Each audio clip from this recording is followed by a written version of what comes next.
A solicitor arrived at the muddiest ditch in Yorkshire. He came to make a farmer an earl. He had 10 months to find a wife, and no idea where to begin. This is The Unfinished Earl, a Regency romance audiobook. Let the story begin.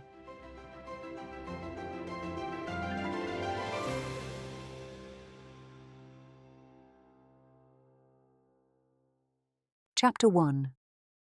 The Condition. Spring 1814, North Yorkshire. Thomas Hale had inherited Hale Grange from his father 7 years ago. The farmland, the tenant cottages, the accounts, and the fences that always needed mending just before winter. It was not a grand estate, but it was a good one, and he ran it the way his father had, on foot, in all weathers, with his own hands where hands were needed. Hicks, who had served as steward at Hale Grange since Thomas's father's time, knew every field, tenant, and leaking roof on the property. Since the death of his mother 3 years past, the house had been kept by 4 female relatives of varying ages and opinions. Women Thomas had quietly taken in, one by one, as circumstances had required. They had strong views about nearly everything and expressed them often. Thomas was standing in the mud beside the drainage ditch that ran along the eastern barley plot. Hicks had been insisting for 2 years that it needed widening, and Thomas had finally come out to see whether he was right. He was. He was still absorbing this when a post-chaise that had seen better days came lurching up the lane. Thomas watched it advance from the upper field. Hicks watched it too. "Expecting company, sir?" He called across the furrow. "Nay," Thomas said. He wiped his hands on his breeches, already beyond saving, and walked down to meet it. The man who climbed out was small, precise, and dressed in sober grey from collar to boot, as though he had been specifically designed not to attract attention. He carried a leather satchel worn smooth at the corners, and moved with the careful economy of a man who had delivered important news many times and expected to do so again today. "Mr. Hale?" he said, taking in the mud and the field with an expression that suggested this was not quite what he had pictured. "Hale, Thomas Hale. You have the right man." "Forgive me for the interruption. I was given your direction by a lady from your household. I believe she is from London." Thomas grinned. "That would be Cousin Edith. She's not from London, but she keeps trying." The man blinked. "Indeed. He straightened himself slightly. In any case, I am Mr. Pemberton, of Pemberton and Sons, Lincoln's Inn. I have come from London in connection with the estate of the late Earl of Westhall." "The late who—" Thomas stopped. He knew, in a general way, that there was an earldom somewhere in his family tree. His mother had mentioned it once or twice, in the tone she used for things that were real but distant, like the coastline and his great-uncle Frederick. "Which one died?" "The 4th Earl, sir, Lord Reginald, in February, and before him his son Viscount Pembury, who died without issue last autumn, and before him—" Mr. Pemberton paused, as though checking his records from memory. "There were several." He looked up. "You are the 5th Earl, Mr. Westhall, or rather, my lord." The mud squelched under Thomas's boots as he shifted his weight, and a rook called from somewhere in the elms. Hicks, 10 yards away and pretending to examine a fence post, had gone very still. "I see," Thomas said, which was not entirely true. Mr. Pemberton and Thomas eventually retreated to the house where they now sat together, drinking tea. 4 ladies had presided over the pouring, or rather had each attempted to, and they had heard something that fell just short of an argument in the hall about whose duty it properly was.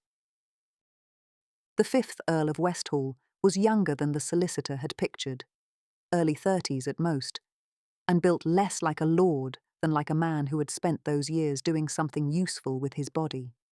He stood well over 6 feet, broad through the shoulders, in a way that made the parlour feel slightly reduced.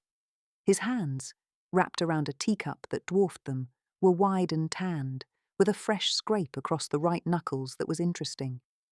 His face was weathered from years outdoors.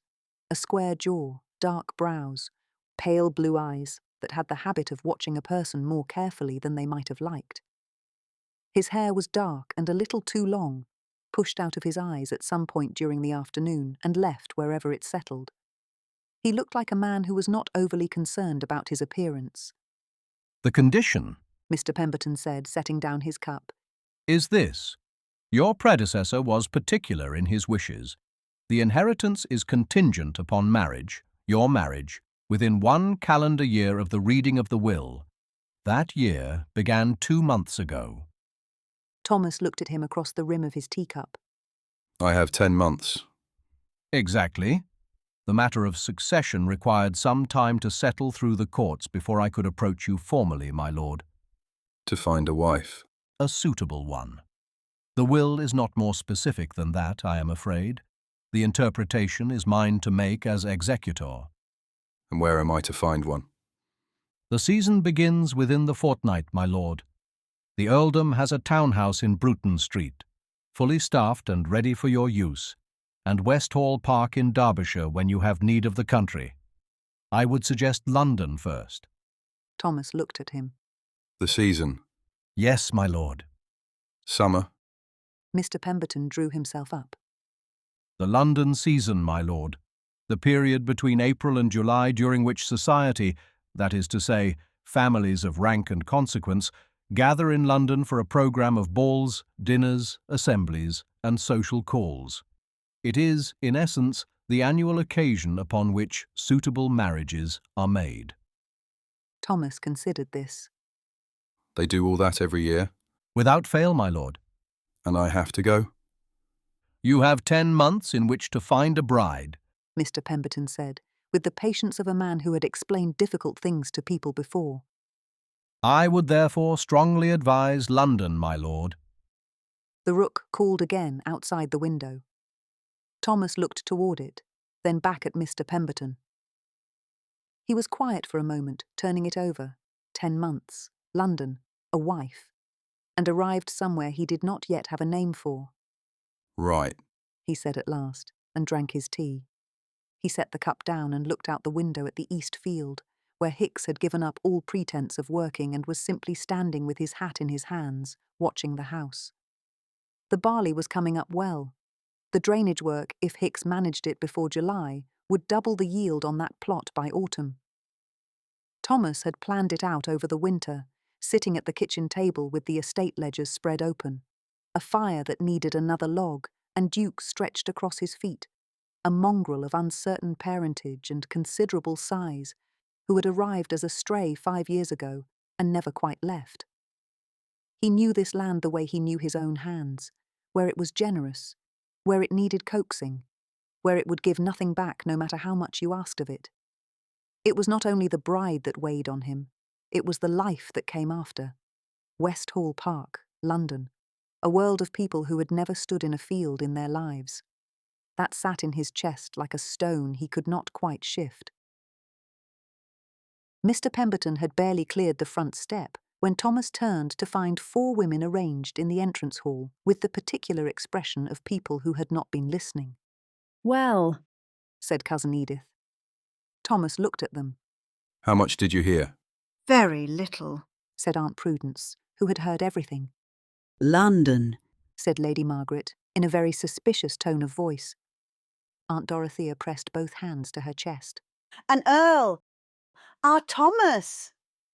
The same, Thomas. Nothing has changed. everything has changed.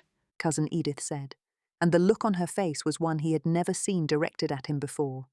The look of a woman who had been waiting a very long time for something and had just been told it was finally arriving. When do we leave? There is no we. You will need us to help you choose the right candidate for your bride, Lady Margaret said. Thomas flinched. This was not a selling point. Mrs. Carr and Ned will have the house well in hand. Cousin Edith said hopefully. Thomas looked at Duke, who had stationed himself at the foot of the stairs and was watching proceedings with his customary expression of dignified patience. Thomas surrendered. Fine. All of you. In 1 week. Cousin Edith let out an audible gasp and flew up the stairs to pack. Thomas spent the following week making arrangements for his absence. He and Hicks walked the boundary together on the Thursday. The eastern fence that needed 2 new posts, the drainage work Thomas had been planning since March, the cottage roof on the birch plot where a tile had been loose since winter. Thomas spent the following week making arrangements for his absence. He and Hicks walked the boundary together. The eastern fence that needed 2 new posts, the drainage work Thomas had been planning since March, the cottage roof on the birch plot where a tile had been loose since winter. Thomas pointed to each item in turn, and Hicks wrote them in his notebook without comment. How long will you be gone, sir? Hicks said when they had finished. Until I've found someone willing to marry me, apparently. Hicks offered no further comments. The tenants were harder to convince. Mrs. Birch cornered Thomas with the look of a woman who had heard things and intended to have them confirmed. Is it true you're going to London? She demanded. For a time, And the estate? Hicks has it in hand. He glanced at her roof. The loose tile had slipped a further inch since Tuesday. He added it to the list he kept in his coat pocket. I'll be back before harvest. She studied him with the frank suspicion she reserved for information she had not collected personally. They want you to marry, I hear. They do. And why do you have to go to London? Apparently that is where the suitable wives are kept. She sniffed, unimpressed by London's methods. Thomas did not blame her. Thomas had imagined setting off the following morning with a trunk, a hat he did not particularly like, and 3 letters of introduction that Mr. Pemberton had pressed on him with the expression of a man who had little confidence in the enterprise. What actually set off was considerably more. In the end, 2 carriages were required. Cousin Edith's trunks required the second carriage almost entirely to themselves, which she accepted without embarrassment. She rode in it herself, along with Aunt Dorothea and Aunt Prudence. The question of Duke was settled by Duke himself, who climbed into the first carriage before anyone could object and arranged himself across the rear-facing seat with the air of a dog who considered the matter closed.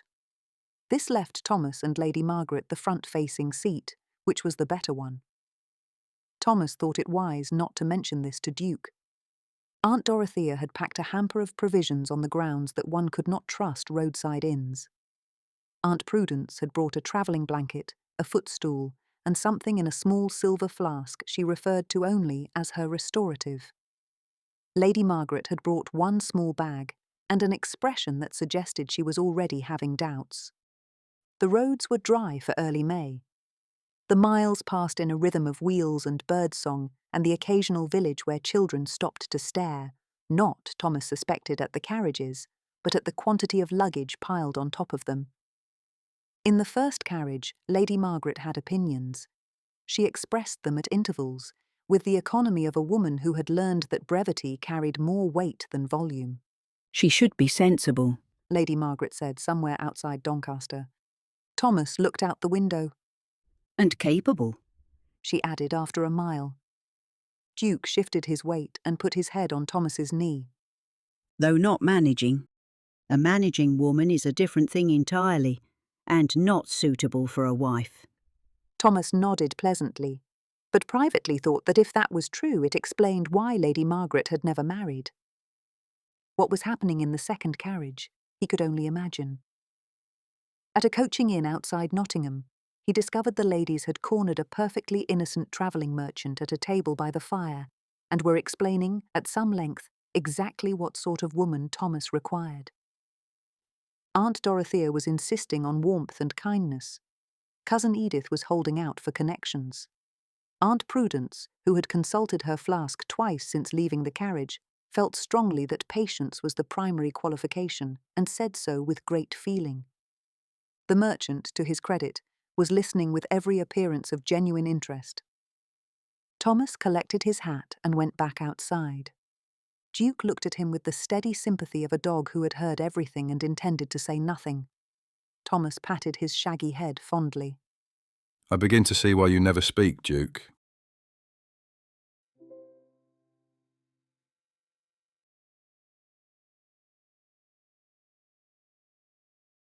Chapter 2. The Arrangement. The townhouse in Bruton Street was more than Thomas had expected. It was not large by the standards of its neighbours. He could see that even from the carriage, but it was, by any standard he had previously applied to his own life, enormous. 4 stories of pale Bath stone looked down at him with the composed confidence of a house that had never once worried about drainage. "It's bigger than the Black Swan at Harrogate," said Aunt Dorothea, pressing her face to the carriage window. It is Mayfair. Cousin Edith said, in a tone that suggested this explained everything. Duke descended from the carriage first, assessed the street with professional thoroughness, and proceeded to introduce himself to the intricate black iron scrolls of the gatepost. From the second carriage came a small, pained sound that Thomas recognised as Cousin Edith registering the behaviour of the family dog on a Mayfair street. Duke! She said, with great feeling. Thomas looked elsewhere. Duke, having completed his introduction, showed no sign of remorse. The butler, who had opened the door in time to witness this, received it with an expression Thomas could not quite read. His name was Hargreaves. He was approximately 60, impeccably dressed, and had the particular expression of a man who had served an earl for 30 years and was quietly making up his mind about the new one. He took in Thomas, whose coat had been entirely adequate in Yorkshire, and the ladies behind him, and the amount of luggage that had been strapped precariously to the top of the carriages, and at Duke, who regarded him with mild interest. "My lord," he said, and stepped aside. Then he turned toward the interior of the house. "James, William, A pause, during which he looked at Duke. and fetch Robert." A boy appeared, small, perhaps 10, with flour on his hands. Robert, Thomas gathered. Hargreaves produced a lead. Mr. Pemberton, Thomas suspected, had been thorough in his preparations, and held it out. Robert took it. Then he saw Duke. His eyes went very wide. Duke came up to his shoulder. His name is Duke. He is friendly. Thomas said. Robert did not look entirely convinced. Duke wagged his tail once, which at his scale was a significant gesture. "Off you go," said Hargreaves. They went, though it was not entirely clear who was walking whom. Thomas spent the next hour being shown rooms he did not know how to use. There was a study with a fireplace large enough to stable a horse. There was a dining room that seated 20. There was a drawing room with blue silk walls and a chandelier that rendered Cousin Edith, for the first time in Thomas's memory, entirely speechless. You'll need a tailor, she said at last. I have clothes. Thomas. She looked at him with the impatience of a woman who had been waiting decades for this conversation. You have Yorkshire clothes. He could not argue with this, and did not try. The ladies established themselves with remarkable efficiency. Aunt Dorothea immediately introduced herself to the housekeeper, whose name was Mrs. Fenwick, and within the hour had produced a list of improvements to the household. Aunt Prudence took to the best sofa in the morning room, produced her flask, took a considered sip, and pronounced herself not at all well after the journey. Hargreaves said nothing, which was itself a kind of comment. Lady Margaret walked every room on the ground floor once, and then stood at the drawing-room window looking at the street below with an expression Thomas recognised, the one she wore when she was making up her mind about something. "Well, here we are," she said to Thomas. Aye. She turned from the window. "You will need help." I am beginning to understand that. She nodded once, as though this confirmed something she had already decided. Then she went back to looking at the street, and Thomas left her to it and went to find out where the kitchen was. Mr. Pemberton called the following morning. He arrived at 10 o'clock, which Hargreaves had informed Thomas was the correct hour for a morning call. Thomas, who had been up since 6 and had spent the intervening hours finding nothing useful to do, received him in the study. I hope you found the house in order, my lord. It has 37 rooms. Thomas said. I have counted. There is also a butler who I believe disapproves of my dog and of me. Hargreaves served the 4th Earl for 30 years. Then I imagine he has a very clear picture of what an earl ought to look like. I rather think I disappoint him. Mr. Pemberton set down his case and produced a sheaf of papers with the careful efficiency of a man who had considered, in advance, exactly which things needed to be said and in what order. I have taken the liberty of arranging a meeting. Thomas looked at him. The matter of your preparation for the season, your manner in society, your dancing, your conversation, your table manners, requires, in my considered opinion, guidance from someone with particular expertise. He paused. I know of a young woman who may be exactly what this situation requires.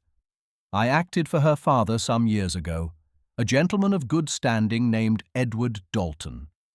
His daughter received an excellent education, and has since found herself, through no fault of her own, in somewhat reduced circumstances.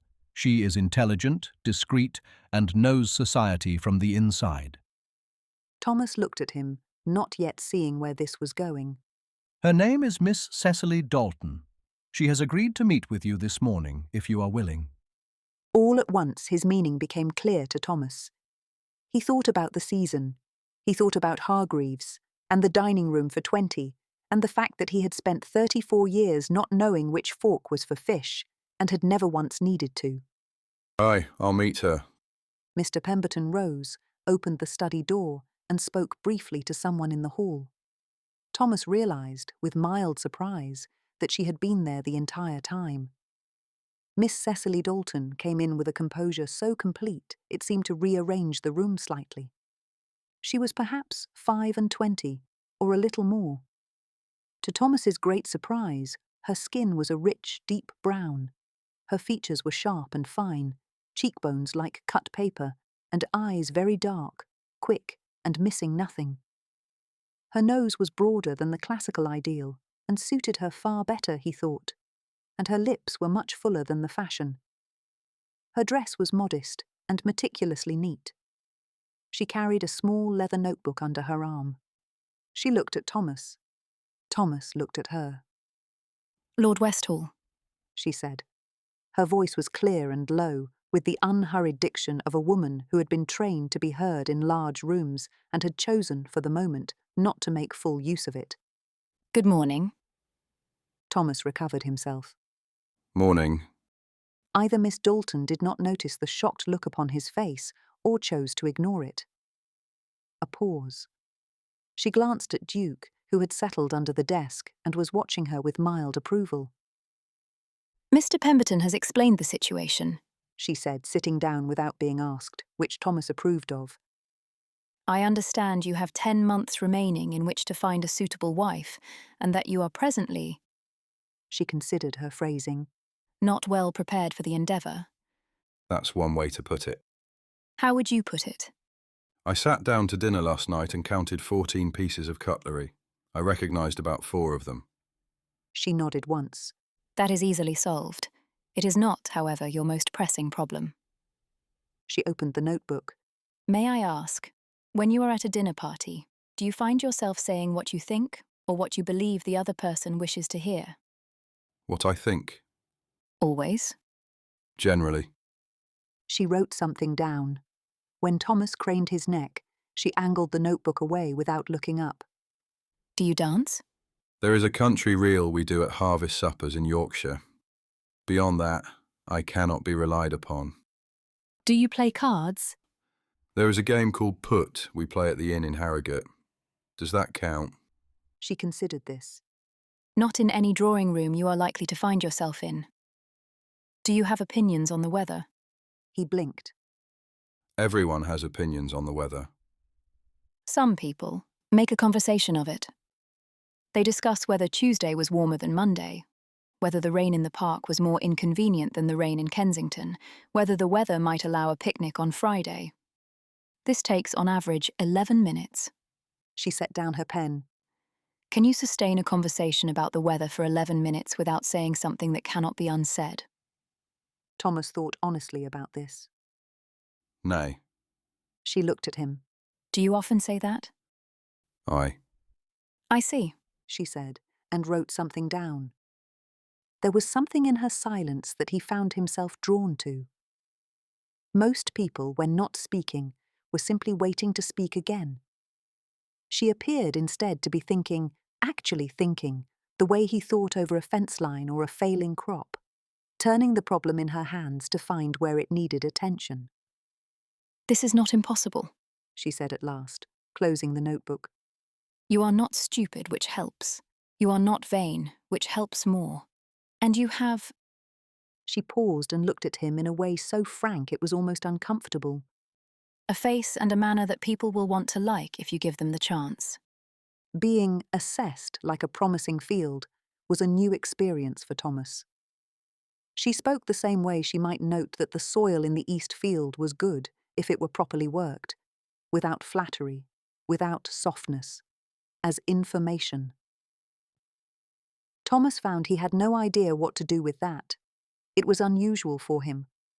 What would it cost? She told him. The figure was specific and not small. She said it the way she had said everything else, clearly, without apology, without any flinch of embarrassment about the need for it. She had simply calculated what it was worth, and said so. Thomas respected that more than he would have expected to. And what do I get in return? My time for the duration of the season. 3 mornings a week. That should be sufficient.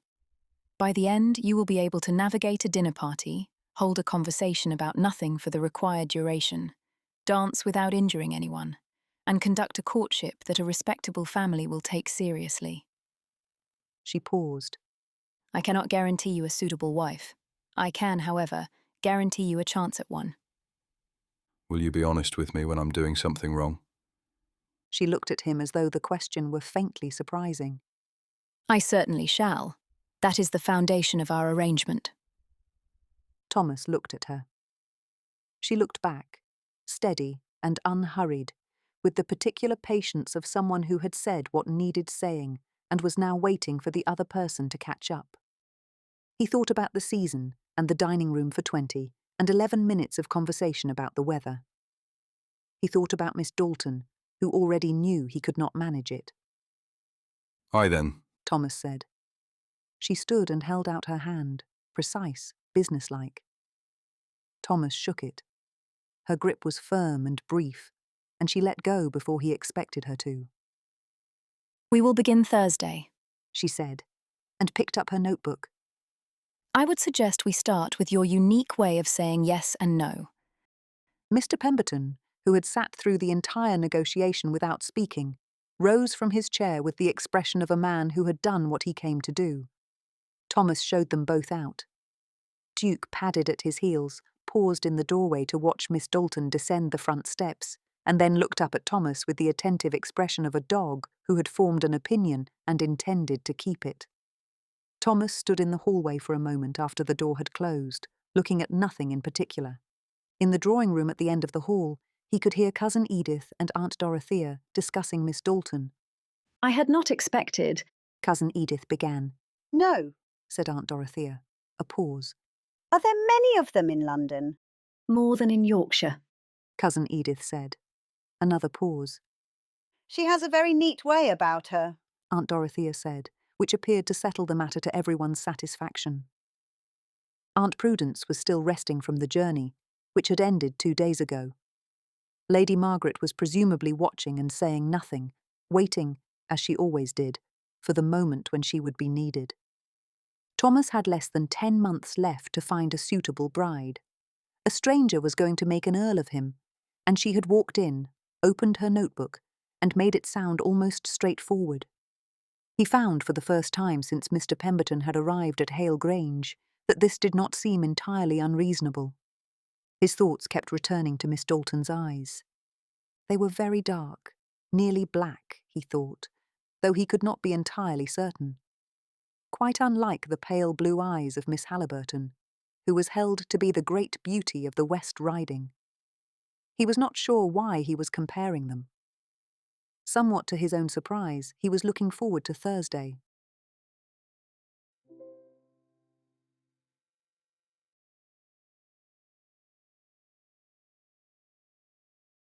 Chapter 3. First Lessons. She arrived at 9 o'clock on Thursday morning, which was earlier than Thomas had expected. Hargreaves showed her in, or rather, attempted to. Aunt Dorothea intercepted her in the hall before she had crossed the threshold. Miss Dalton? She said, with the directness of a woman who had already decided something. I am Thomas's aunt, Dorothea Hale. Will you take tea before you begin? Thomas, who had been sitting in the study since 8:30 with nothing useful to do, heard this through the closed door. Then he heard Cecily's voice. Then Aunt Dorothea's again, louder and with more warmth than Thomas had anticipated. Then, after a considerable pause, what he was fairly certain was Lady Margaret's voice. He waited another quarter of an hour. When Miss Dalton finally appeared in the study doorway, she was not alone. All 4 ladies filed in with her. Behind them, Hargreaves closed the door with the sour expression he had worn all morning. Miss Dalton took the seat directly across from him. I apologise for the delay. The ladies distributed themselves about the study with the calm efficiency of women who saw no reason to stand when there were chairs available. Aunt Dorothea took the window. Lady Margaret settled near the fireplace with her embroidery. Cousin Edith arranged herself beside the bookcase. Aunt Prudence located the most comfortable chair in the room by some instinct and closed her eyes. Thomas looked at them. Are we all getting lessons? Miss Dalton requires a chaperone. Aunt Dorothea said. An unmarried woman cannot be alone with an unmarried gentleman. I am surprised it did not occur to you. I am not. Said Cousin Edith in a despairing tone. As it had not occurred to him, he had no defence and said nothing. It does appear to be a bit crowded in here. Perhaps we could take turns, said Aunt Dorothea. I should like Mondays, said Cousin Edith. And I Wednesdays, said Lady Margaret, without looking up from the piece of embroidery she had apparently brought with her. I am not at all well, said Aunt Prudence. You may bring your flask, said Lady Margaret. A pause. Aunt Prudence had a change of heart. Thursdays. We will rotate, said Lady Margaret, with the certainty of a woman who had managed large households and larger personalities for 40 years. The door opened and closed. Aunt Dorothea remained. Right. Thomas said. Yes, Cecily said. we will begin with that. Yes. Cecily looked at him. That was adequate. Now try it in a sentence. Yes, I understand. Better. Now try it naturally. I am going to ask you a question and you will answer without stopping to think. Are you ready? Aye. He stopped. She wrote something down. We shall try again. Do you take sugar? Yes. A pause. I don't actually take sugar. It does not matter. Do you find London agreeable? Aye, that is, yes. I beg your pardon. How long have you been saying I? Since I could speak. And yes feels incorrect? It feels like someone else's word. That is precisely the problem. You are going to have to make it your own. We will approach it differently. Tell me something you genuinely agree with. Thomas thought. The house has too many rooms. Say it again, beginning with yes. Yes, the house has too many rooms. A pause. It still sounds odd to me. It will take time. But you are not beyond correction. She picked up her pen. Now, the other matter. Nay? Correct. We must address that as well. For the next hour, she drilled him with the focused persistence of a determined woman.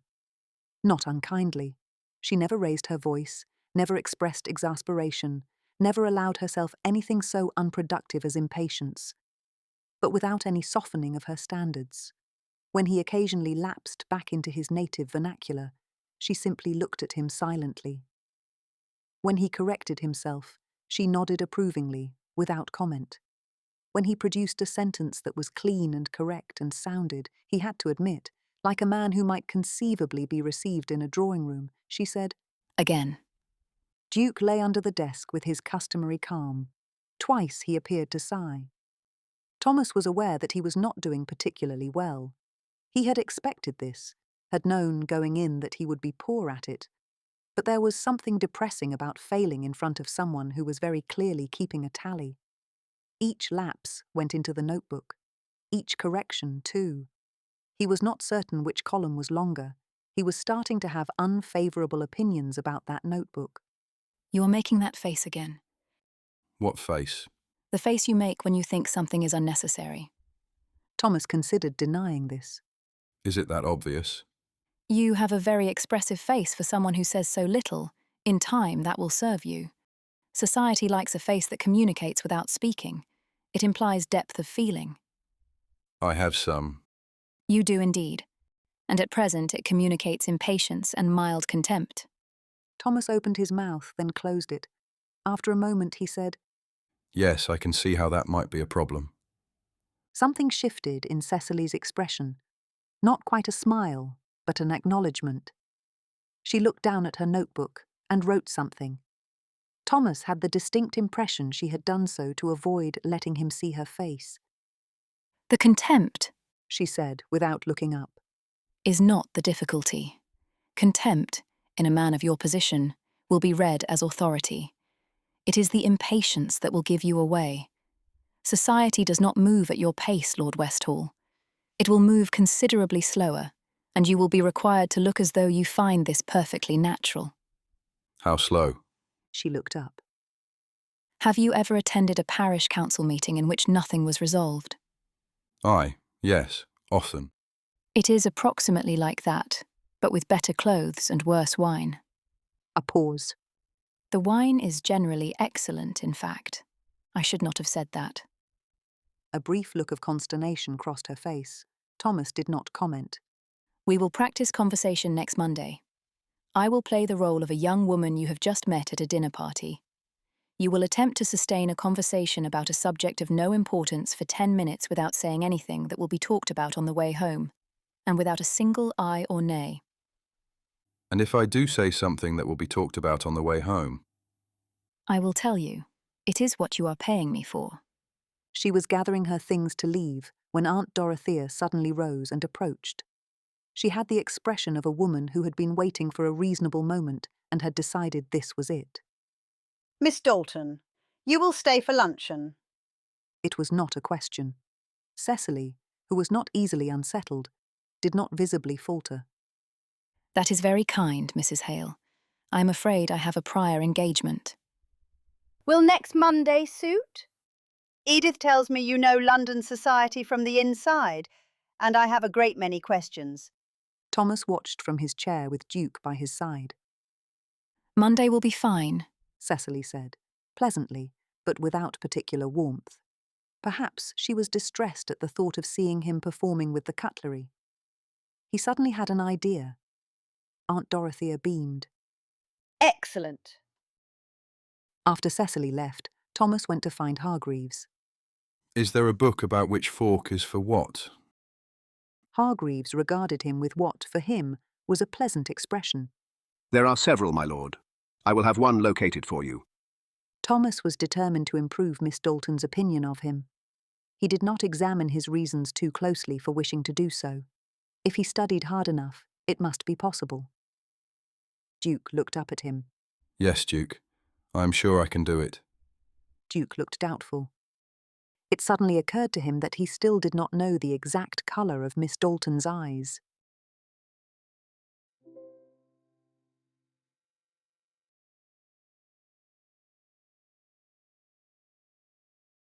Chapter 4. A Small Triumph. The book Hargreaves had located turned out to be 2 books, and they did not entirely agree with each other on the placement of the dessert spoon. Thomas had studied each position in turn, laid out the arrangements on the dining room table, and spent a great deal of time considering them.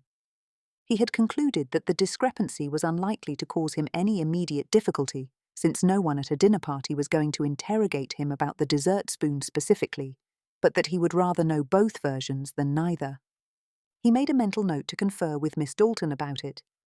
Thomas had spent most of Saturday in the large, formal dining room putting the book's knowledge into practice. It was not a room the household used for ordinary meals. It seated 20, had not been used for entertaining in some years, the previous Earl having been too old and too ill for it, and smelled faintly of the fact. But it had the table space he needed, and he had needed a great deal of it. On Sunday, Hargreaves had informed him, with some delicacy, that the house was now running short of cutlery for the purposes of actual meals. Thomas had surrendered only part of it, and reluctantly. On Monday morning, Hargreaves had come to find him about the lunch arrangements. The formal dining room, my lord, appears to be the only table in the house large enough to accommodate the current arrangement. Thomas looked at the table. I will set it myself. There was a pause of some significance. Very good, my lord. As Miss Dalton would be staying for lunch, she arrived at 10:30 for the lesson and was shown into the study by Hargreaves. Cousin Edith, who was taking her turn at chaperoning, was already there with Thomas. Good morning, Cecily said when she entered. She glanced at Cousin Edith, who had arranged herself comfortably. Good morning, Mrs. She paused. Cousin Edith will do. There are two Mrs. Hales, the other being Dorothea, and you will find it confusing. Good morning, Cousin Edith, Cecily said, without missing a step. She turned to Thomas. Shall we begin? The exercise she had proposed was a simulated dinner party conversation. Thomas was to be a gentleman who had just been introduced to a young lady. Miss Dalton would play the young lady.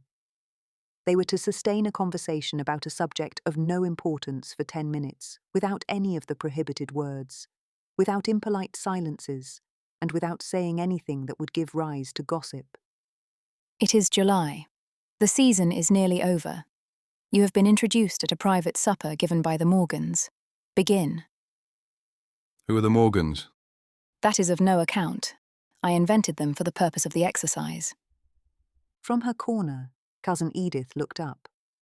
I knew a family called Morgan in Shropshire. Very dull people. These are different Morgans. I thought they weren't a real family. They are not. Cecily took a composing breath. Cousin Edith, while your presence as a chaperone is greatly appreciated, I must ask that you please maintain silence during the lesson. As you say. Cousin Edith agreed and returned to her embroidery. Cecily tried again. How are you finding London? Very well, thank you. Have you been long in town? Since April. A pause.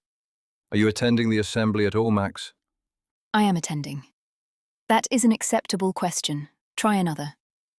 There were a few times when he had nearly said aye or nay, but he managed to catch himself in time, which created a definite pause.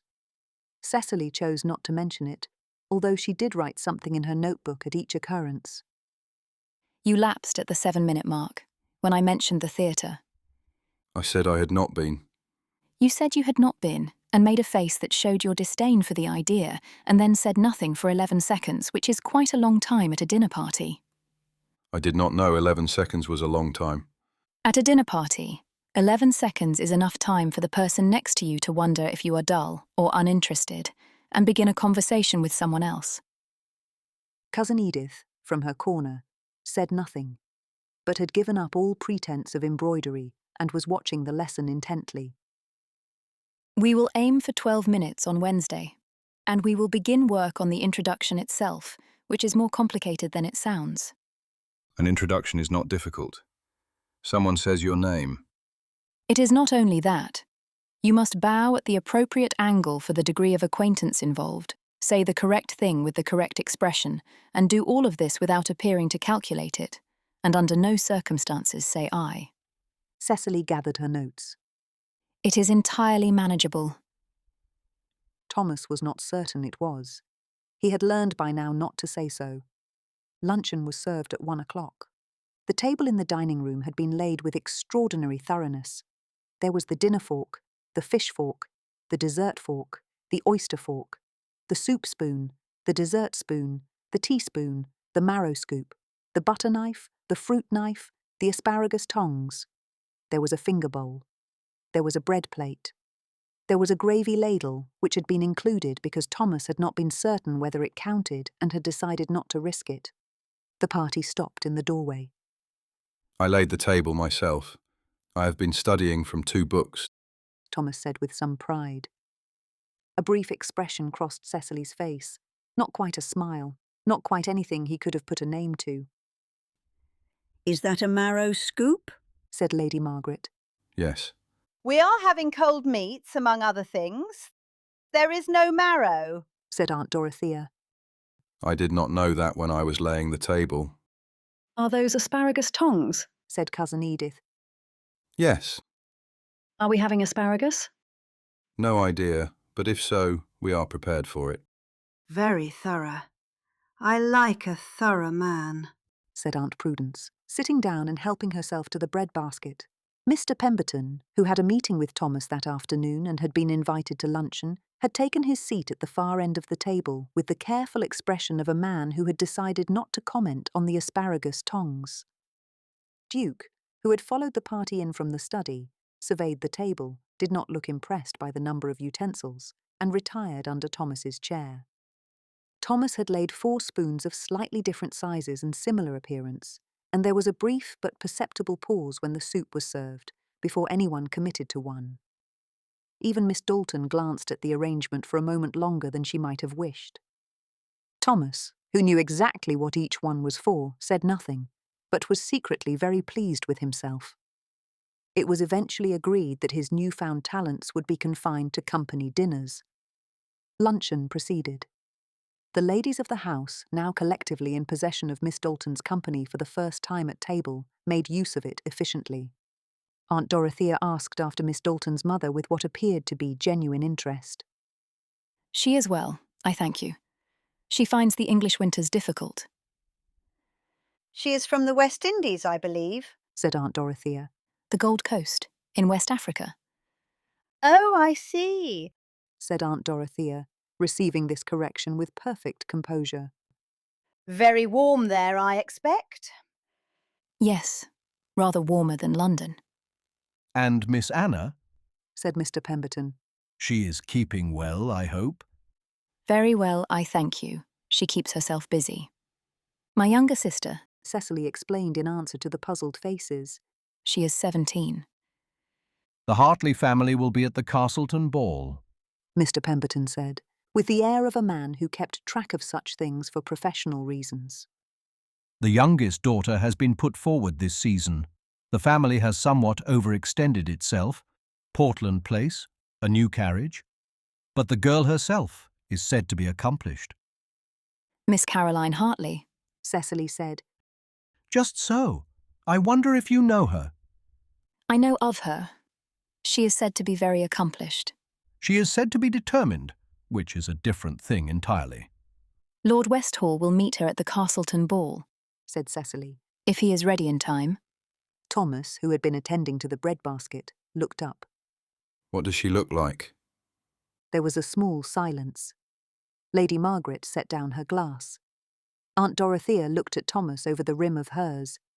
Even Aunt Prudence opened her eyes. Cecily looked at him expectantly.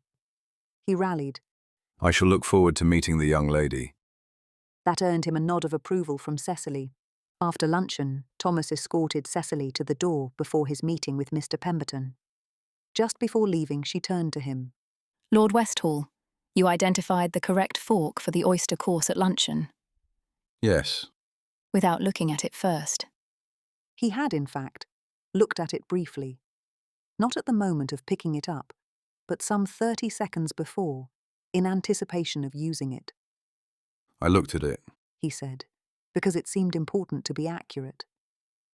Identifying which one you would need before you needed it is precisely what I asked you to do. That is not cheating. That is preparation. He had not thought of it that way. He hesitated, then said, There is one other matter. The 2 books did not agree on the placement of the dessert spoon. Cecily considered this. The dessert spoon goes above the plate.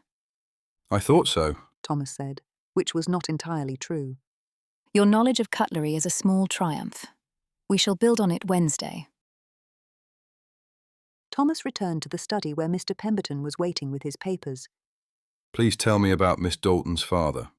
Mr. Pemberton set down his pen. Edward Dalton was a merchant specializing in West African trade, ivory principally.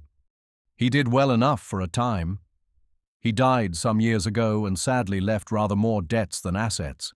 Miss Dalton has managed the situation with considerable resourcefulness ever since. And her mother is from the Gold Coast. She is. Edward Dalton was entirely devoted to her, by all accounts. Mr. Pemberton gathered his papers. Miss Dalton takes after them both, I think. She has inherited her father's wit and her mother's composure, as well as her looks. After Mr. Pemberton left, Thomas sat at the desk with Duke at his feet. He thought about the Castleton ball. He thought about Miss Caroline Hartley, who was accomplished and determined. He was not quite sure what she was determined about. Miss Dalton had called his knowledge of cutlery a small triumph. He found he was inclined to agree with her, and felt rather pleased with himself. Duke put his head on Thomas's boot. They are definitely not black. Thomas said to him, and gave him a scratch behind his ears.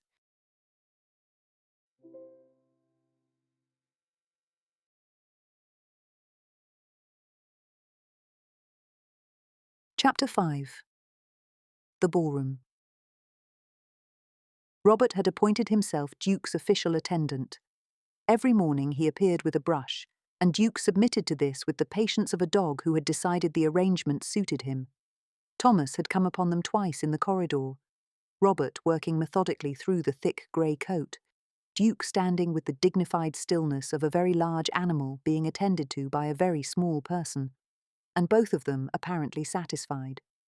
It was Lady Margaret who raised the subject of the Castleton ball with Cecily.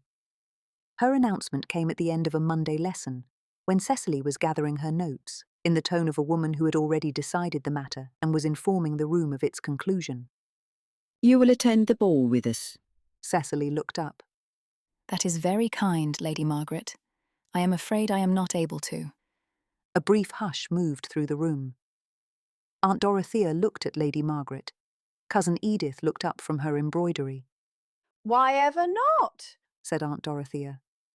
It is simply not possible, Cecily said pleasantly, and with complete composure. Cousin Edith put down her embroidery. But Thomas needs you. Thomas will do fine on his own. He has made great progress these past weeks, Cecily said firmly. Nevertheless, this is a very important event, said Aunt Dorothea, with the directness of a woman who had spent 60 years not seeing the point of indirection. He is to meet Miss Caroline Hartley, and I heard his last lesson. When he was practicing an introduction, he said "I" before he had finished shaking hands. Cecily set down her notebook. I do not have anything suitable to wear to a ball of this nature. Therefore, I cannot attend. Very well, said Lady Margaret. The silence that followed was of a particular quality. Cecily picked up her gloves. Good afternoon, ladies. And left. Thomas had heard voices from the study, the ladies, and then Cecily's. He did not hear what was said. Cousin Edith came in some minutes later and gave him a full report. She has nothing to wear, Cousin Edith said, with the air of someone who found this both sad and interesting. Lady Margaret said very well and sent her home. Thomas considered this. And is that the end of it? Cousin Edith looked at him with an expression he had come to associate with questions she found amusing. I should not think so. On Thursday, the ladies called on Madame Leclerc.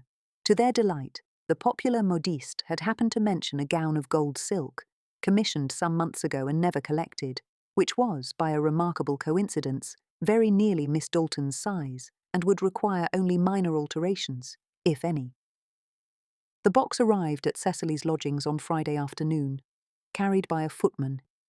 It was very large and tied with a wide red ribbon, and it smelled faintly of perfume the moment Cecily lifted the lid.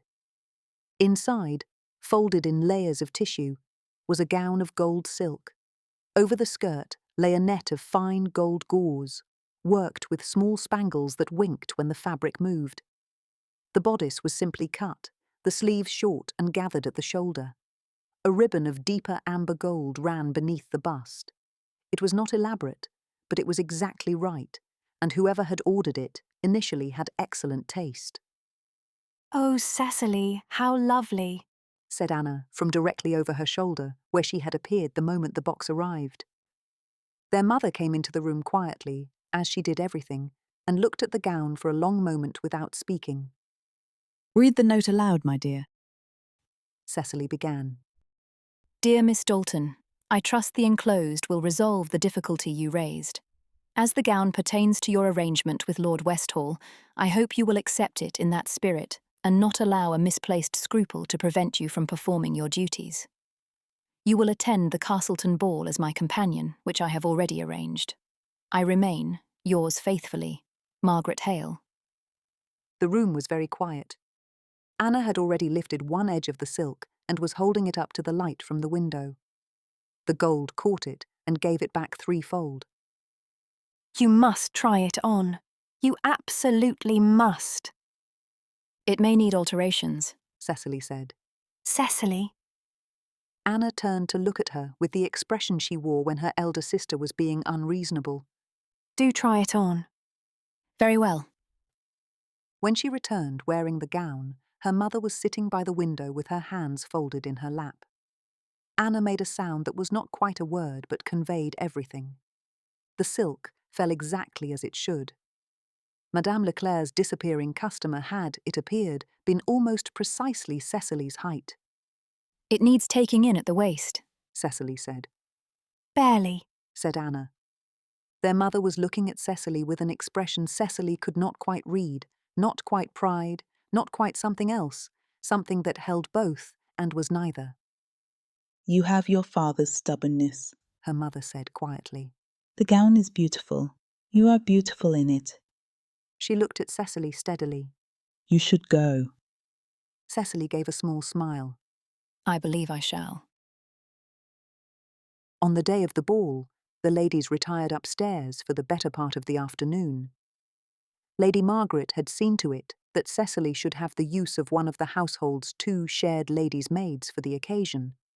A matter, it was understood, of professional necessity rather than indulgence.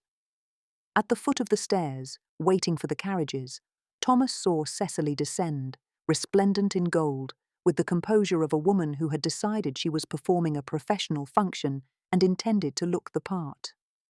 Robert, who had just returned from a walk with Duke, stood in the hall holding the lead with the expression of a boy who had been struck briefly speechless. Thomas looked at the floor, then at the ceiling, then, finding neither particularly helpful, at Hargreaves, who was holding the door with the expression of a man who had noticed something and would not be commenting on it. The carriages are ready, my lord, said Hargreaves. The Castleton ball was held in a house in Grosvenor Square that had been opened for the occasion and smelled of hothouse flowers and candle wax. The word that the new Earl of Westhall was looking for a bride was out, and within a quarter of an hour Thomas had been introduced to more people than he could track, names and faces arriving in rapid succession, each accompanied by a daughter or a niece presented with varying degrees of subtlety. He deployed his lessons. He asked about the weather. He said yes and no with deliberate clarity. Cecily, positioned near Lady Margaret at the edge of the room, watched without appearing to watch. A Mrs. Fanshawe had contrived 3 separate encounters in the span of 20 minutes, each apparently accidental, each placing her daughter, fair, well-dressed, and with the look of someone who had been coached at length before leaving the house, directly in Thomas's path. On the 3rd occasion, Mrs. Fanshawe took Thomas's arm and steered the conversation towards her daughter's many accomplishments, particularly at the pianoforte. I am certain she plays beautifully, Thomas said, because it seemed expected. You are too kind, Lord Westhall, said Mrs. Fanshawe. I wonder if you would like to hear for yourself. Thomas, who had by now understood the shape of the manoeuvre entirely, turned to where Cecily had moved to his shoulder. I don't believe you have been introduced to Miss Dalton, he said. She is the companion to my aunt, Lady Margaret. Mrs. Fanshawe looked at Cecily. Then she looked past her, towards the far side of the room, as though someone of interest had appeared there. The flowers are so charming this evening, she said, to no one in particular. Thomas looked at Cecily. Her expression did not change. Miss Dalton has been of considerable assistance to us, Thomas said pleasantly. Mrs. Fanshawe smiled at Thomas with renewed warmth. Lord Westhall, have you met Lord and Lady Castleton? I should so like to introduce you. Thank you. but I believe I will find them myself. He turned to speak to Cecily, and Mrs. Fanshawe moved on. Thomas looked at Cecily. Something had happened. He was not entirely sure what. Does that happen often? Yes, Cecily said. you handled it well. I did not know what else to do. That is frequently the most effective approach. She looked up. Across the room, Mr. Pemberton was making his way towards them with the purposeful stride of a man who had located something he had been looking for. I believe you're about to meet Miss Hartley. The introduction to Miss Caroline Hartley was arranged by Mr. Pemberton. She was 19, fair-haired, blue-eyed, and considerably prettier than Thomas had anticipated. She had her mother's eyes, and he suspected, rather more intelligence than she was currently displaying. Mrs. Hartley stood beside her with the manner of a woman conducting an important piece of business. The introductions were made, the correct things were said, and Mrs. Hartley observed the exchange with approval. The ladies approached. Thomas made the introductions in order, Lady Margaret first, then Aunt Dorothea, then Aunt Prudence, then Cousin Edith, each received by the Hartleys with the warmth due to their station. Then he turned. Mrs. and Miss Hartley, may I introduce Miss Dalton, companion to my aunt, Lady Margaret? Mrs. Hartley's gaze moved to Cecily. She raised her chin by a degree and allowed her expression to convey, with very little effort, that she found the introduction of no interest whatsoever. Miss Hartley extended her hand with a weak smile. How do you do? There was a brief silence. I see the next set is forming, Mrs. Hartley pronounced. Miss Hartley, would you do me the honour of the next dance? Miss Hartley accepted. They moved toward the floor. Thomas did not look at Cecily. Miss Hartley danced with composure and precision and asked about Yorkshire in a way that suggested she had made some preparations for the conversation. Thomas told her about Hale Grange, the moors, the distance from everything, and she listened with what appeared to be genuine interest rather than the performance of it. She had a quality of attention, he thought, that was not common. Under other circumstances, he might have found her easy to talk to. The dance required him to look at her, and he did. Miss Caroline Hartley was everything she had been described as: accomplished, handsome, composed, and Thomas danced the steps adequately, if not elegantly. On the way back from the floor, he found Cecily near the door to the adjoining room. You did not lapse once this evening. Her tone was professional. Her notebook was in her hands. He looked at her for a moment. I am sorry about Mrs. Hartley and Mrs. Fanshawe. Cecily gave her shoulders a slight shrug. It is not the first time, and it will not be the last. I am quite accustomed to it. Thomas looked at her pointedly. That is what I'm sorry about. Cecily looked up at him. There had been more than he knew. Other faces that had looked through her as she moved about the room. The usual whispers just at the edge of hearing. After all these years, she ought not to have been surprised that it still had the power to wound. Somehow, Thomas, having seen it, had made it worse. She was not sure why. You managed the dancing very well, she said, returning to safer ground. In the carriage home, the ladies discussed the evening with the thoroughness of women who had been waiting for a suitable moment to do so. Aunt Dorothea had opinions about the flower arrangements. Cousin Edith had opinions about Mrs. Fanshawe. Lady Margaret had no opinions that she shared, which Thomas had learned meant she had plenty. Cecily sat across from him in her gold gown with her notebook closed and her hands in her lap, looking out the window at the dark street. Once, when the carriage turned and the lamplight caught her face, he thought she looked tired in a way that had nothing to do with the lateness of the hour. Her eyes, usually bright and sharp, had a dullness to them, like a candle newly snuffed.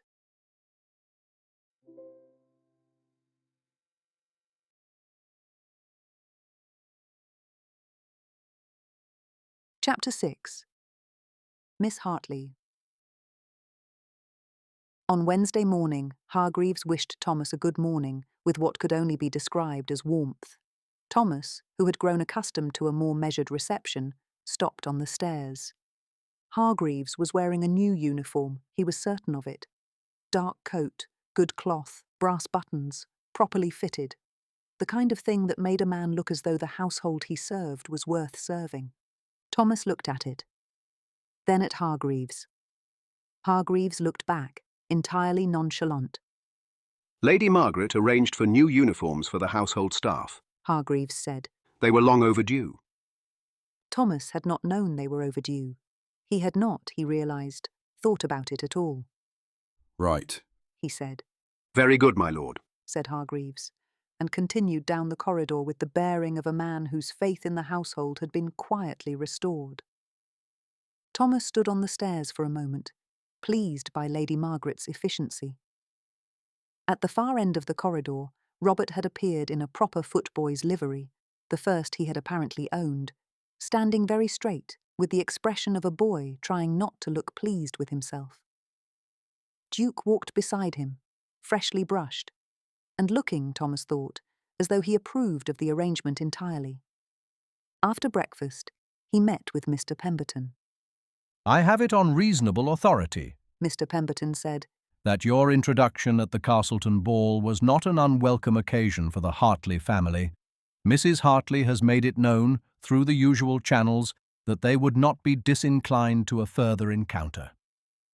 Thomas, who had sent flowers to Miss Hartley the day after the ball at Cecily's urging, did not say much. After Mr. Pemberton had departed, Thomas sat with Duke at his feet and thought about Miss Hartley. He wondered if she liked the flowers which had cost a great deal. He gave Duke a scratch behind the ears and did not pursue this line of thought any further. On Thursday morning, Cecily arrived at the usual hour.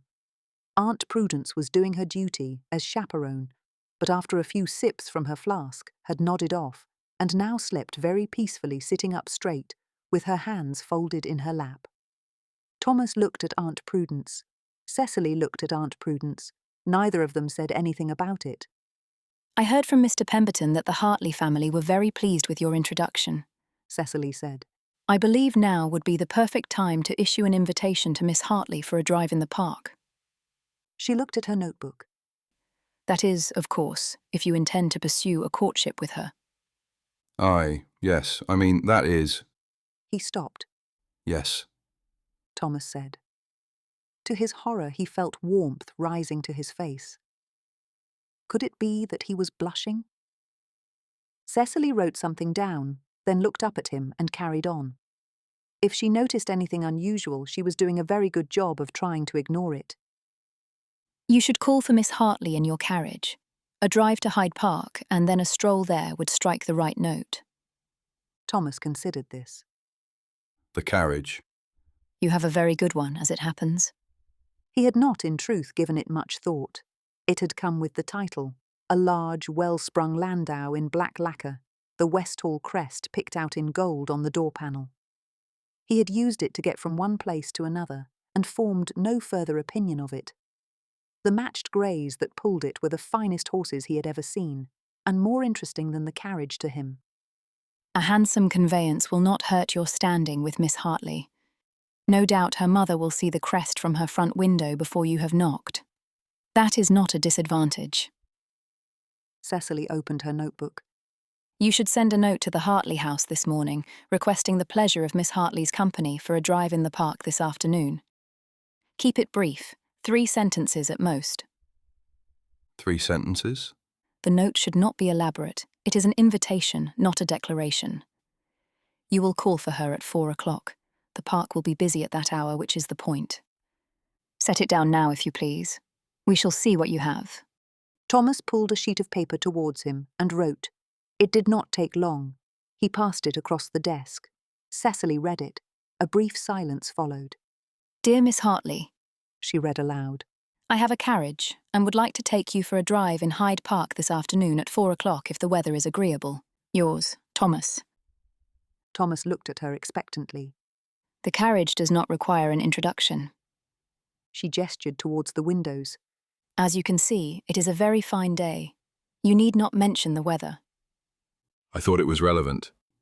It is not. She set the note down. You are also not writing to your steward about a drainage problem. Miss Hartley is a young woman, not a field. Try again. Thomas tried again.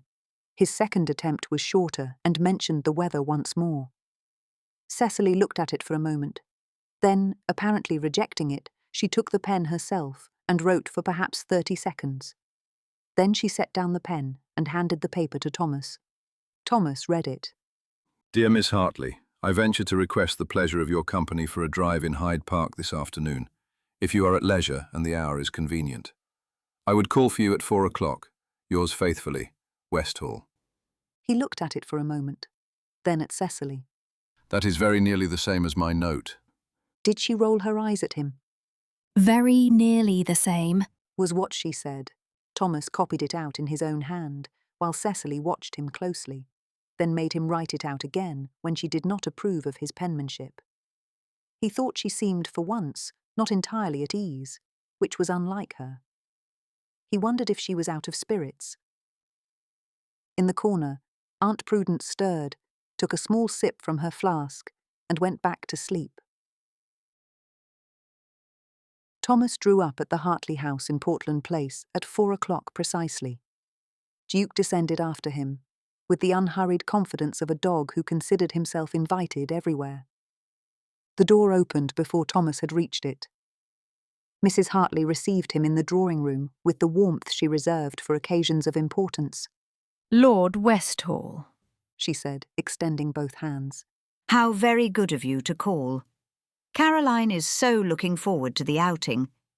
Duke, who had followed Thomas up the steps and through the hall with the air of a dog on official business, chose this moment to place his front paws on Mrs. Hartley's shoulders. She gasped and nearly stumbled as Thomas quickly restrained Duke. That is Duke, Thomas said. He is friendly. Miss Hartley did her best to conceal a laugh. Thomas looked at her. Her expression was entirely composed. Her eyes were not. Mrs. Hartley, who was a woman of considerable social resources, recovered her composure with only a slight widening of the eyes. What a charming beast! After that, Duke was made to sit in the hall outside the door, which he did not appreciate.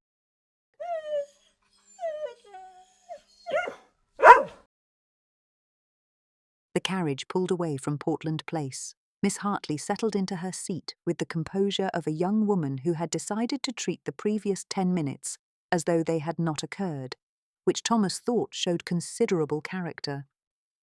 Miss Hartley's maid sat in the corner, with the practised invisibility of a woman who had learned when not to be present while being entirely present. Duke arranged himself on the floor between them, which given his dimensions left considerably less room than a carriage of that size ought to have. Outside, London moved past. Miss Hartley looked at it with the expression Thomas had noticed at the ball. Not quite contentment, not quite its opposite. Do you miss Yorkshire? She asked. Every day. Do you find that strange? No, I think it would be stranger not to. She looked out of the window again. I have never been further north than Derbyshire. I am told the light is quite different. It falls differently on open ground. On the moors there is nothing to interrupt it, less smoke. In the evening it goes gold across the heather and stays that way for a long time. London light never quite does that. She was silent then. He had the impression she was imagining it for herself. Hyde Park was busy at 4:30. They descended from the carriage near the Serpentine and walked along the path in the mild afternoon light, Duke moving between them with the proprietary air of a dog who considered himself the principal member of the party, with Miss Hartley's maid following them at a short distance. They had been walking some 10 minutes when a gentleman of considerable bearing appeared from the direction of the bridge, accompanied by a small party. An acquaintance of Miss Hartley's, a Mrs. Everton, made the introductions with the efficient pleasure of a woman who enjoyed such things. Lord Westhall, may I present His Grace, the Duke of Alderton? Thomas shook his hand. Then he looked down, where Duke had appeared at his side. That is also the name of my dog. A silence of some quality settled over the party. Is it? Said the Duke of Alderton. Aye. Thomas said. Then, Yes. Beside him, Miss Hartley had developed a sudden and pressing interest in the middle distance. Thomas drove home through the early evening with Duke's head on his knee and the particular satisfaction of a man who had done what he set out to do. He was fairly certain that, the eye aside, Miss Dalton would have approved of his comportment. Duke was another matter. She had not specifically told him not to bring the dog, but he could not, in fairness, hold her responsible for his lapse in judgment. In his defence, Duke had been missing his long Yorkshire walks, and Thomas had thought it a reasonable opportunity. Miss Caroline Hartley was intelligent. She was composed. She had opinions and expressed them, when asked, with a directness he found unexpectedly easy to meet. She had not made him feel that the incident with Duke and her mother was unforgivable, and had kindly explained his mistake with the Duke of Alderton after the Duke had left them. She was, in short, everything he had been told she was, and rather more besides. There was no doubt that she would make a perfectly suitable wife, and his inheritance would be safe, and his family would have the security they had always wished for. The path ahead was clear. The carriage moved through the evening streets toward home. Thomas looked out at London passing by, and thought that Miss Hartley was, by any reasonable measure, exactly the sort of woman he had come to London to find. He thought this with the quiet certainty of a man checking a list and finding every item accounted for. Her mother, on the other hand, was a different matter. She had not been kind to Miss Dalton at the ball. Thomas reasoned that not every man was fond of his mother-in-law. That was not a particularly uncommon thing. Perhaps that was why he was hesitating. Duke sighed and pressed his head more firmly against Thomas's knee. He would not tell Miss Dalton about the encounter with the Duke, he decided.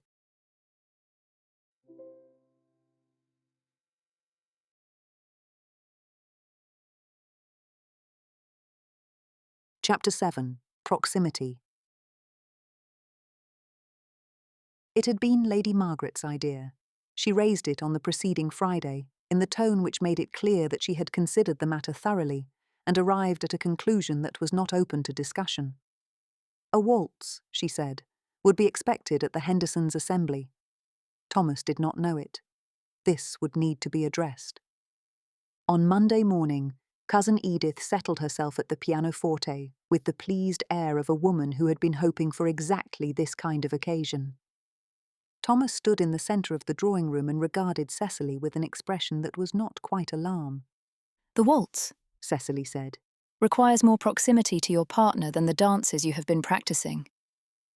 Thomas raised his eyebrow. And how is that? Your right hand at my waist, your left hand holding mine. She said this with the brisk efficiency of a woman describing a postal route. I will place my left hand on your shoulder. We will maintain this position throughout. Thomas looked doubtful.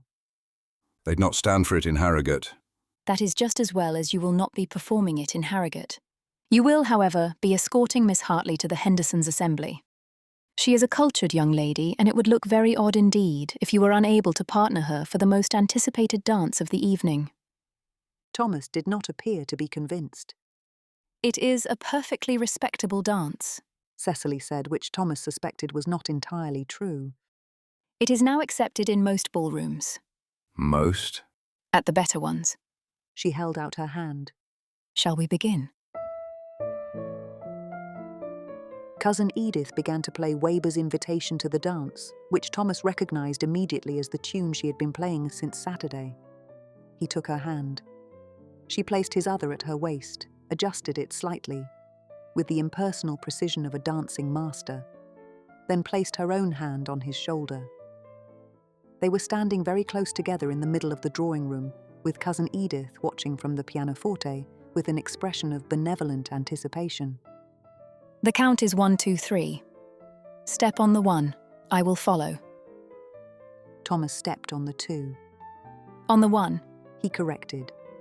They moved, jerkily at first, Thomas concentrating with the focused attention of a man solving a practical problem, Cecily counting in a low, even voice that did not waver. He trod on her foot once, which she absorbed without comment.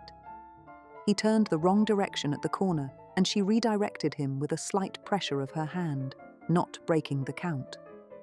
They went around the room again, and then again. Somewhere in the third circuit, the counting stopped being necessary. Thomas had found the rhythm, the give and take of it, the way the steps strung together into something continuous. He stopped thinking about his feet. The music was pleasant, and Cousin Edith played it well. Cecily's hand was light in his. He became aware, in the way one becomes aware of a thing by noticing one has been aware of it for some time, that she had not looked at him once. She was looking at a point somewhere past his shoulder. Her expression was the one she wore for lessons, composed, attentive, professional. Her posture was correct. Her count, when she occasionally resumed it, was steady. And yet, Thomas did not say anything. He did not have anything to say, precisely. There was only the music and the movement, the fact of her hand at his shoulder, and the fact that she was not looking at him in a way that required considerable deliberate effort. He was suddenly aware of the scent of her perfume, and the effect that it had on him was considerable. The music ended. Cousin Edith lifted her hands from the keys and turned towards them. Oh, very nicely done. Shall I play it again?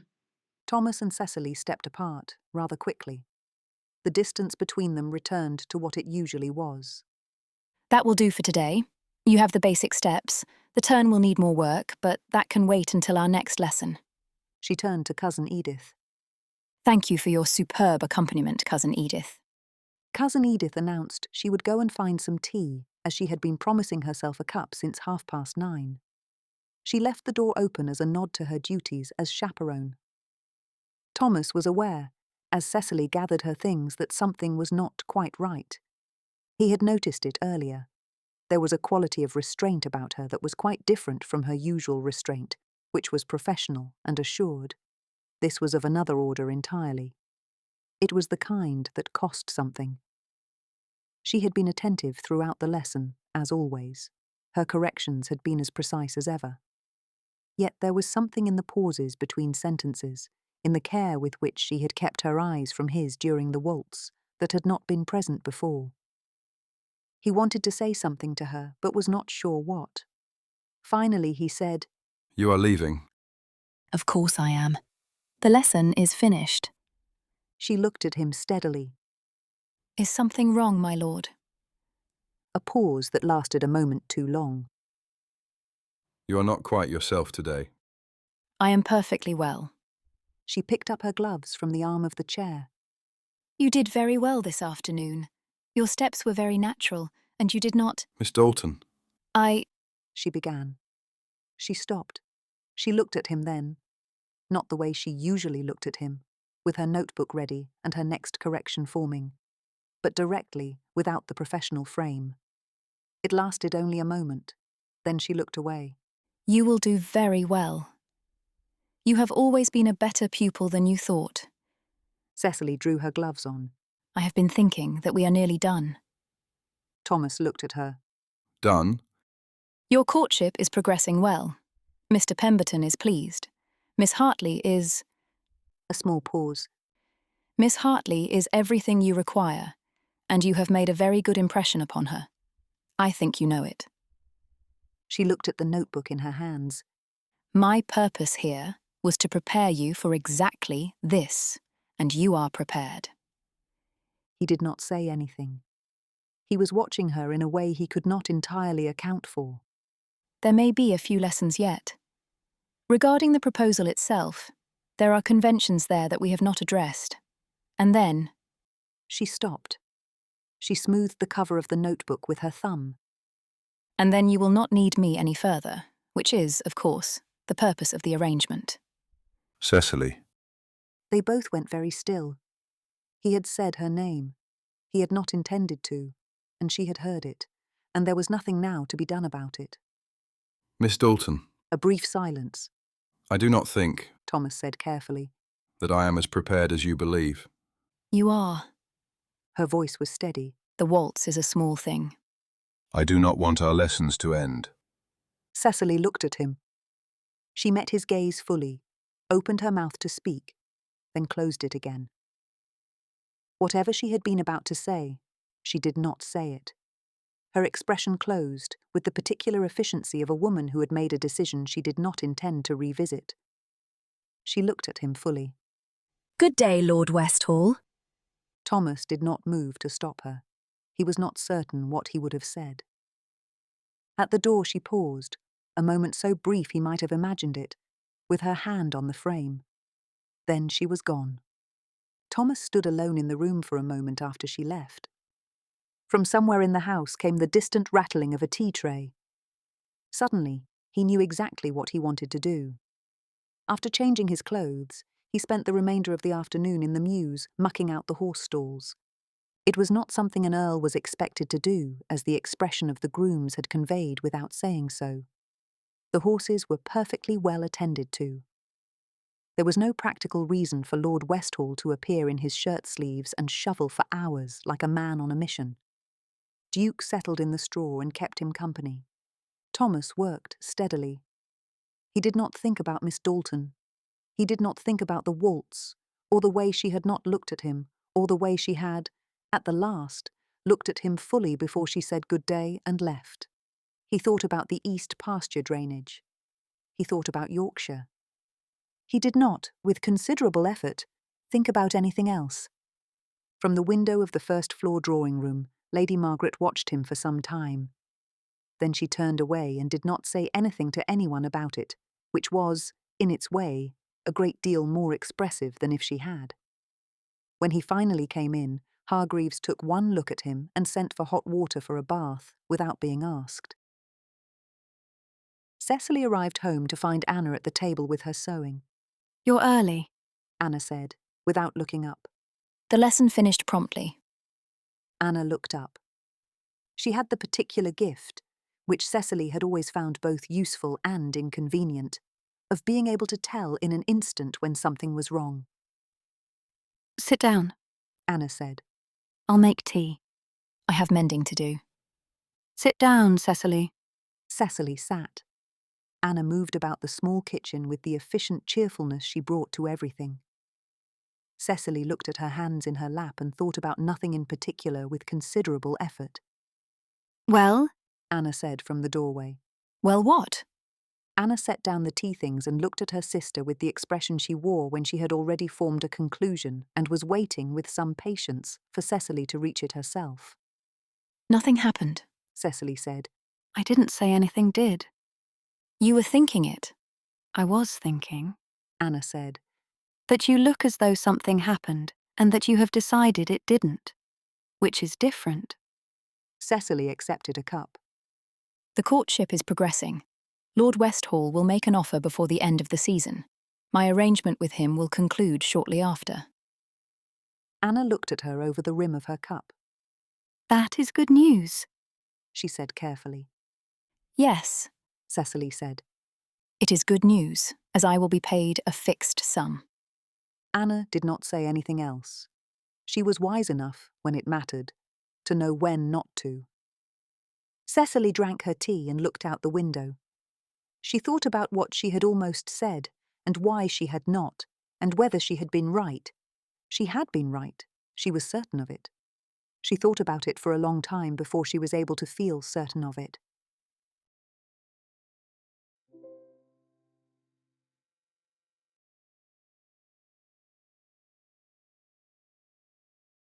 Chapter 8. Withdrawal. Mr. Pemberton brought the news on Wednesday morning with his usual efficiency. Miss Hartley's family, he said, were prepared to receive a formal offer. The timing would be at Lord Westhall's discretion, but it would be advisable not to delay beyond the following week. Thomas looked at his desk. I see. There is the matter of the proposal itself, Mr. Pemberton said. I take it you have been preparing. He had not. His last lesson with Miss Dalton had been the waltz, which had occupied rather more of his thoughts than lessons ordinarily did, for reasons he had not examined closely since. The proposal, the words themselves, what one was actually supposed to say when one stood before a woman and asked her to bind her life to yours. He had not addressed any of that. He did not look forward to telling Miss Dalton what today's lesson would have to entail. I will speak to Miss Dalton. Mr. Pemberton paused at the door. He had managed the affairs of the Westhall estate through 2 earls and was not, as a rule, a man who concerned himself with the expressions on his clients' faces. But Thomas's face, he appeared to decide, warranted a word. If I may say so, my lord, the circumstances rather call for a more cheerful aspect. The estate will be secured, your obligations discharged. Miss Hartley is by all accounts an admirable young woman, and the match is an excellent one. All of your difficulties, He added, with the quiet satisfaction of a man delivering a verdict, are very nearly resolved. Thomas looked at him. Yes, thank you, Pemberton. Mr. Pemberton nodded, apparently satisfied that this constituted adequate enthusiasm, and left. Thomas sat alone with his thoughts for some time after he had gone. Outside, London went about its Wednesday morning with its usual indifference. Miss Caroline Hartley was ready to receive an offer. Thomas applied himself, as a sensible man ought, to the consideration of her merits.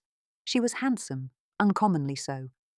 She had asked about Yorkshire with what appeared to be genuine curiosity rather than the performance of it, and he had found her, on the whole, a remarkably easy person to converse with.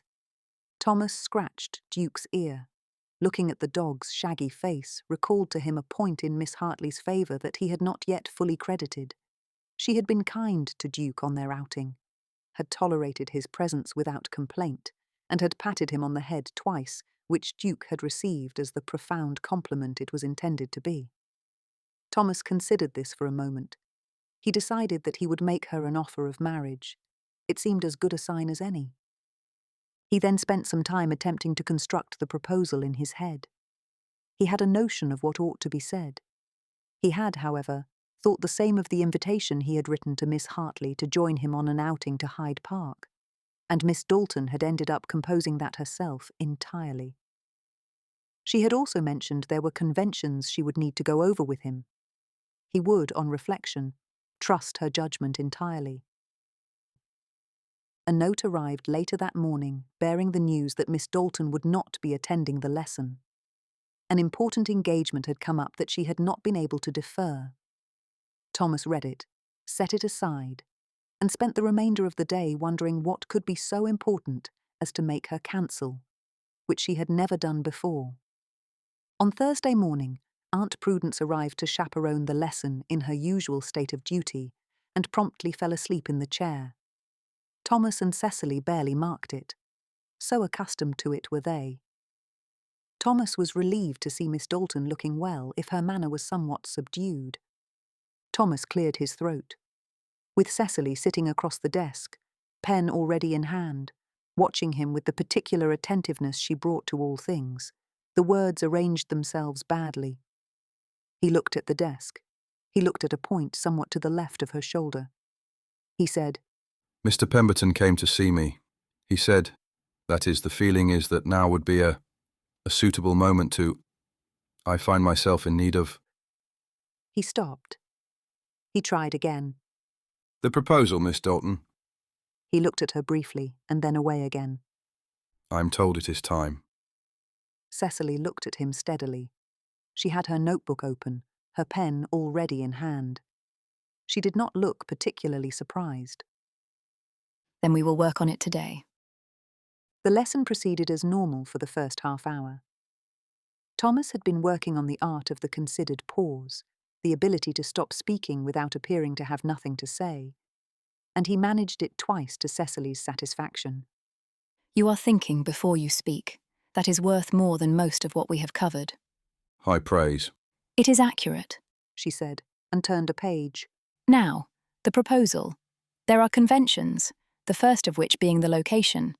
It must take place in private, not a public place. You must be standing, not seated. You will not begin with the financial arrangements. Those have already been communicated through Mr. Pemberton. What she will want to hear is something genuine, something particular to her. Not a recitation of her qualities in the abstract. Any man might say that to any woman. Something you have noticed. Something that could only be said to her. Thomas was quiet for a moment. He thought about Miss Hartley, her directness, her opinions expressed with precision, the laugh she had suppressed when Duke had accosted her mother. The way she had said, "I think I agree with you," in the tone of a woman who did not often concede the point. He carefully mentioned these things to Miss Dalton. Good. Cecily said. She wrote a line. That is exactly the kind of thing. It shows you have been paying attention. She will value that. Now you will say it to me. Thomas looked up, startled. I had rather thought you might write something out for me. I can advise you on the general points, Lord Westhall. The actual words must come from you. She looked at him steadily. Otherwise, Miss Hartley will find them insincere. She continued. Her voice was entirely professional. It is easier to find the words if you have said them once before. Say it to me as though I were Miss Hartley. I will tell you what lands and what does not. A silence. Thomas looked at her, notebook open, pen ready, sitting across the desk from him as she had sat many times before. Miss Hartley, I should like, if I may, to speak plainly. He looked at the desk. I have come to have a very great regard for you. In the time we have spent together, I have found you to be... Thomas stopped. He gathered himself and began again. I have found you to be direct and intelligent and good company. I have found that He looked up at Cecily. I think we might suit very well. I hope that you will do me the honour of... Thomas stopped. Cecily wrote something in her notebook. She did not look up immediately. You lost the thread at the end. But the substance is good. The particularity is good. Say it again. Thomas looked at her for a moment. I don't think I can, he said quietly. Cecily looked up then. Whatever it was that was now between them in that room, whatever had been accumulating through the waltz and the lessons and the particular quality of the silences, was very much present in it. Cecily looked at it, and then she looked away from it. Try. Her voice was steady. Say it again. Thomas was quiet for a long moment. Then, I have come to have a very great regard for you. A pause that lasted rather longer than it should have. I think we might suit very well, Miss Dalton. He stopped. He had frozen entirely. Miss Hartley. I mean Miss Hartley. Neither of them spoke. The silence stretched between them like something that could not be taken back. Cecily closed her notebook. That is sufficient. You have the bones of it. When the moment comes, you will find the rest. In the corner, Aunt Prudence stirred, sipped, and resettled with the serene expression of a woman at peace with her obligations. Cecily picked up her things. She did not look at him. You are ready. Then, as though it were a matter of no particular consequence, I should also tell you, I have accepted a position as governess to a family in Edinburgh. I leave at the end of the month. Thomas stared at her. Why? Cecily looked at him then, steady and composed. Because it is an excellent opportunity. I have my mother and younger sister to support. There is not, unfortunately, a large supply of peers in need of etiquette lessons. A brief pause. You were something of an exception. She drew on her gloves. Good day, Lord Westhall. She was gone before he had found anything to say to that. Thomas stood for a moment in the quiet study, turning it over.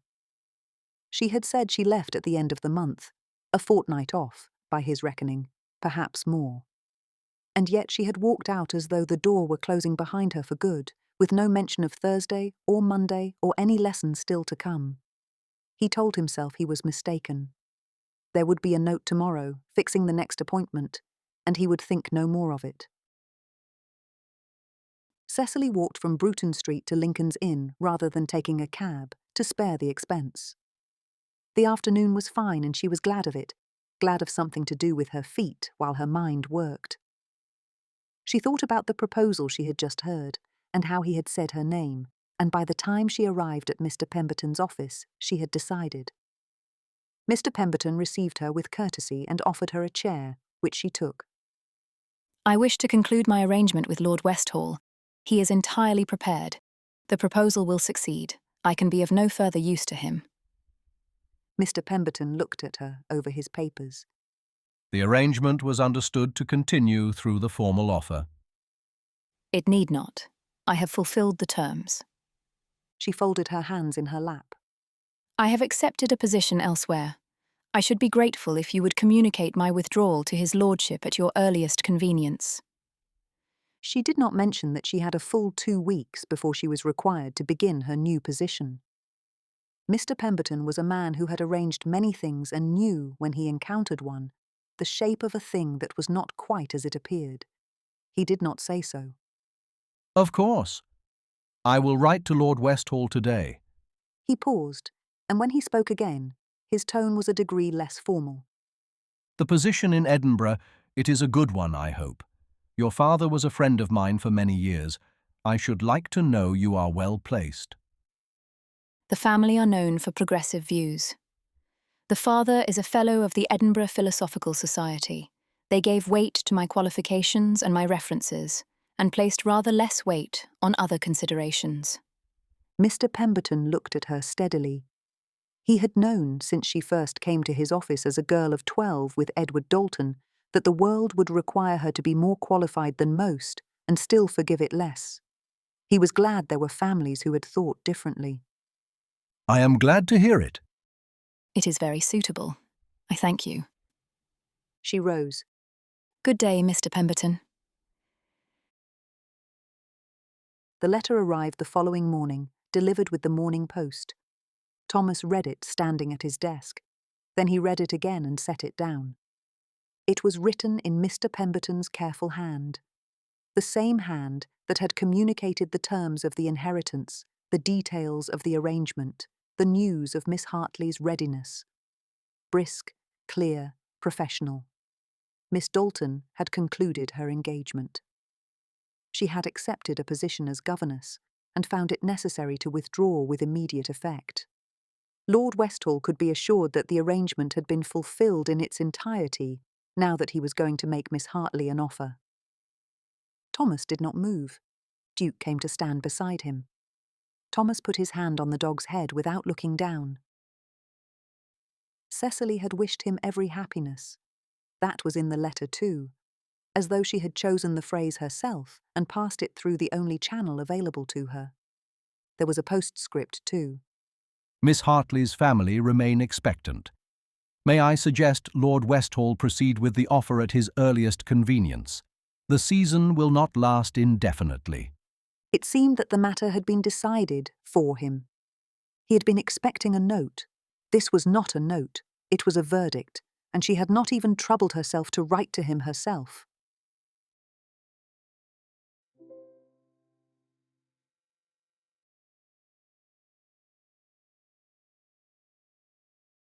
Chapter 9. The Social Call. Thomas presented himself at Portland Place on Friday morning at 11 o'clock, which was, by any reasonable measure, a perfectly respectable hour to call, and which he had chosen partly for that reason, and partly because he had sat at his desk since 9 o'clock, attempting to think of a reason not to go.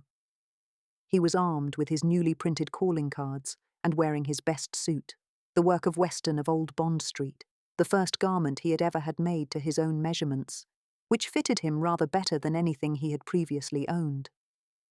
It had been laid out this morning by his valet Fletcher, a long-suffering individual whom Lady Margaret had insisted he employ, who had done so after a hint from Cousin Edith, with the quiet air of a man who understood the occasion entirely. Thomas had put it on and said nothing, which was its own kind of conversation. He had the words for the proposal, or the bones of it, as Miss Dalton had said. He had rehearsed it aloud several times in his dressing-room and also on the way to the carriage, which had caused the coachman to glance down once with an expression of professional neutrality. Duke had followed him down the front steps and was halfway to the carriage before Thomas stopped him. Not today, boy. Duke sat on the pavement and watched the carriage depart. His sentiments on the subject were not concealed.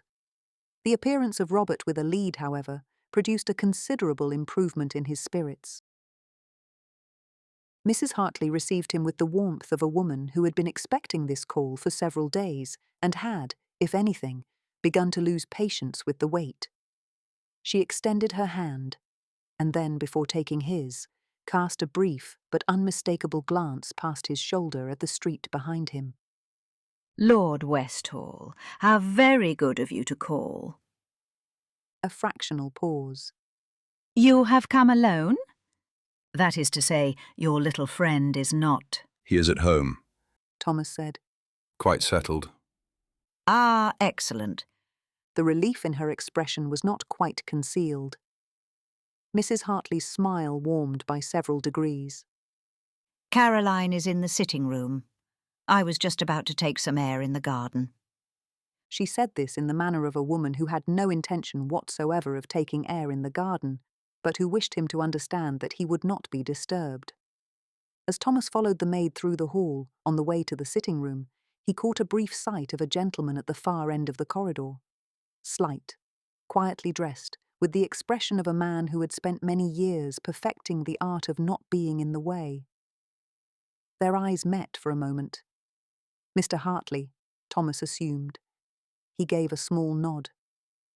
Mr. Hartley returned it with the cordial sympathy of one man acknowledging another's situation, and withdrew without a word into what appeared to be a study, presumably to wait for Thomas to speak with him after the proposal.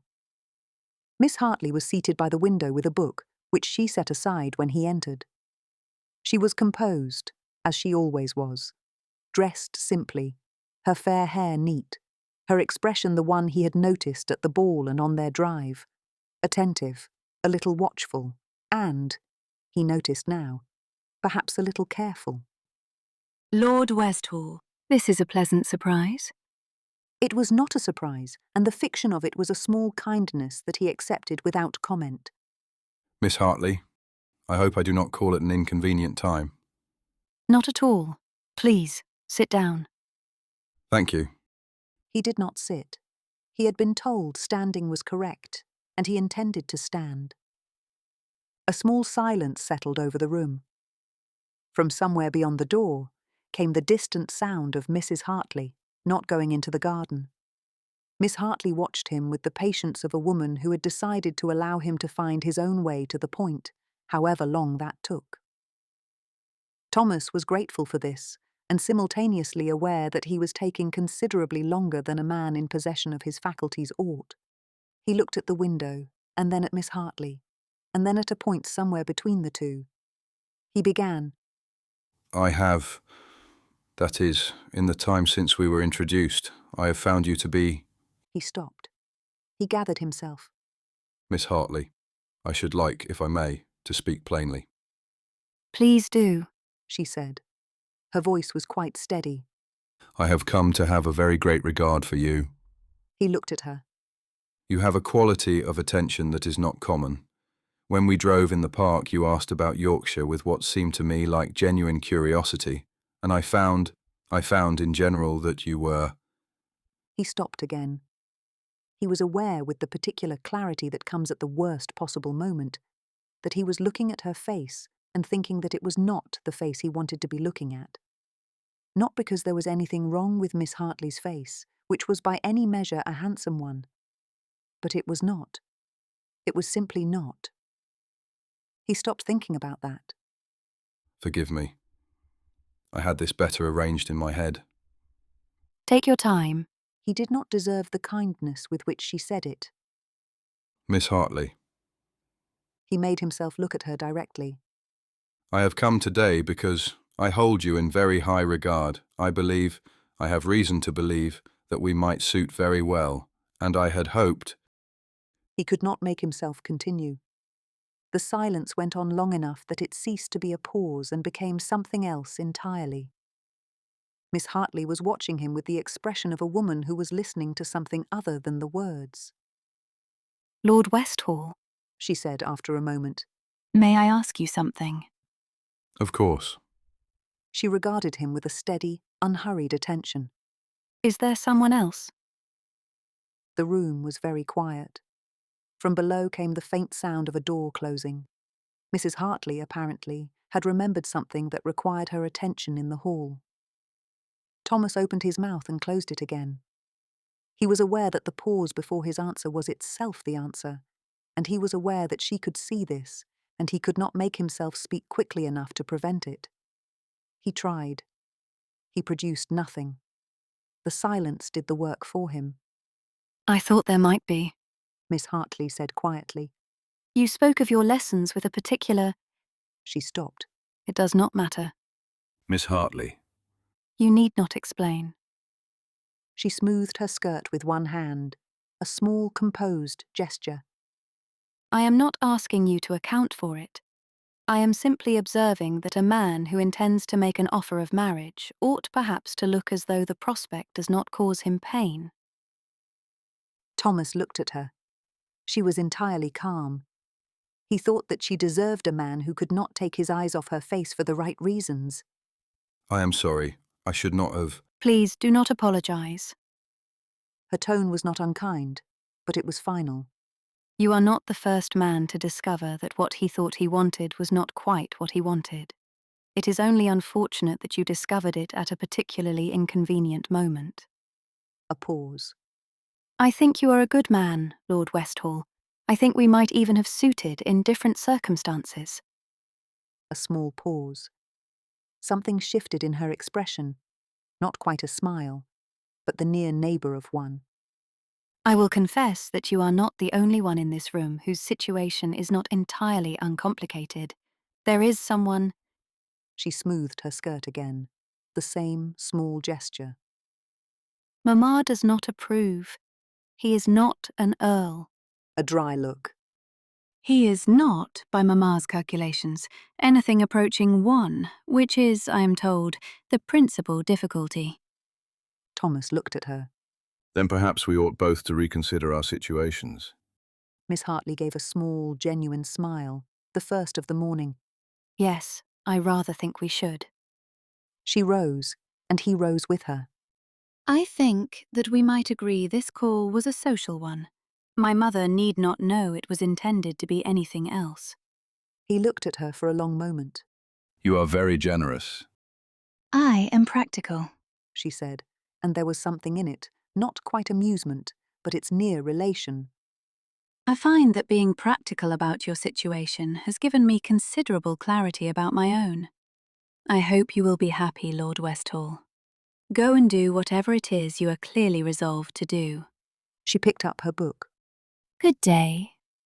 Mrs. Hartley materialized from the direction of the garden she had not been in. Her expression was bright with the particular anticipation of a woman who had spent the last quarter of an hour in the corridor imagining a future in which she would be the mother-in-law of an earl. Lord Westhall, will you not stay for some refreshment? You are very kind. I'm afraid I cannot. Her eyes moved to his face with the efficient assessment of a woman who had been managing the progress of a daughter through a London season and knew by now the difference between a man who had asked and a man who had not. The brightness in her expression adjusted itself by a degree. I hope Caroline has been... She stopped. I hope the call has been satisfactory. Miss Hartley was everything gracious, Thomas said. This was true, and he said it with the conviction of a man who meant it, which was apparently sufficient to prevent Mrs. Hartley from asking the more specific question she clearly wished to ask. We are at home on Tuesday, if you should care to call again. You are very kind, Thomas said again. He was aware that he had now said this twice, and could almost hear Miss Dalton admonishing him. I shall hope to do so. This was not a promise, and Mrs. Hartley, who was not a foolish woman, received it as such. The expression on her face settled into something that was not quite disappointment, and not quite composure, the look of a woman quietly revising her plans. Thomas thanked her for her hospitality, bowed, and walked down the steps of Portland Place with a feeling of relief. The morning was clear. Around him, London went about its business, with its usual indifference to the private catastrophes of individuals. He turned toward his waiting carriage, and for the first time since Wednesday, he was not thinking about what he ought to do, only about what he was going to do. To Pemberton and Sons, Lincoln's Inn, he said to the coachman. And make it quick.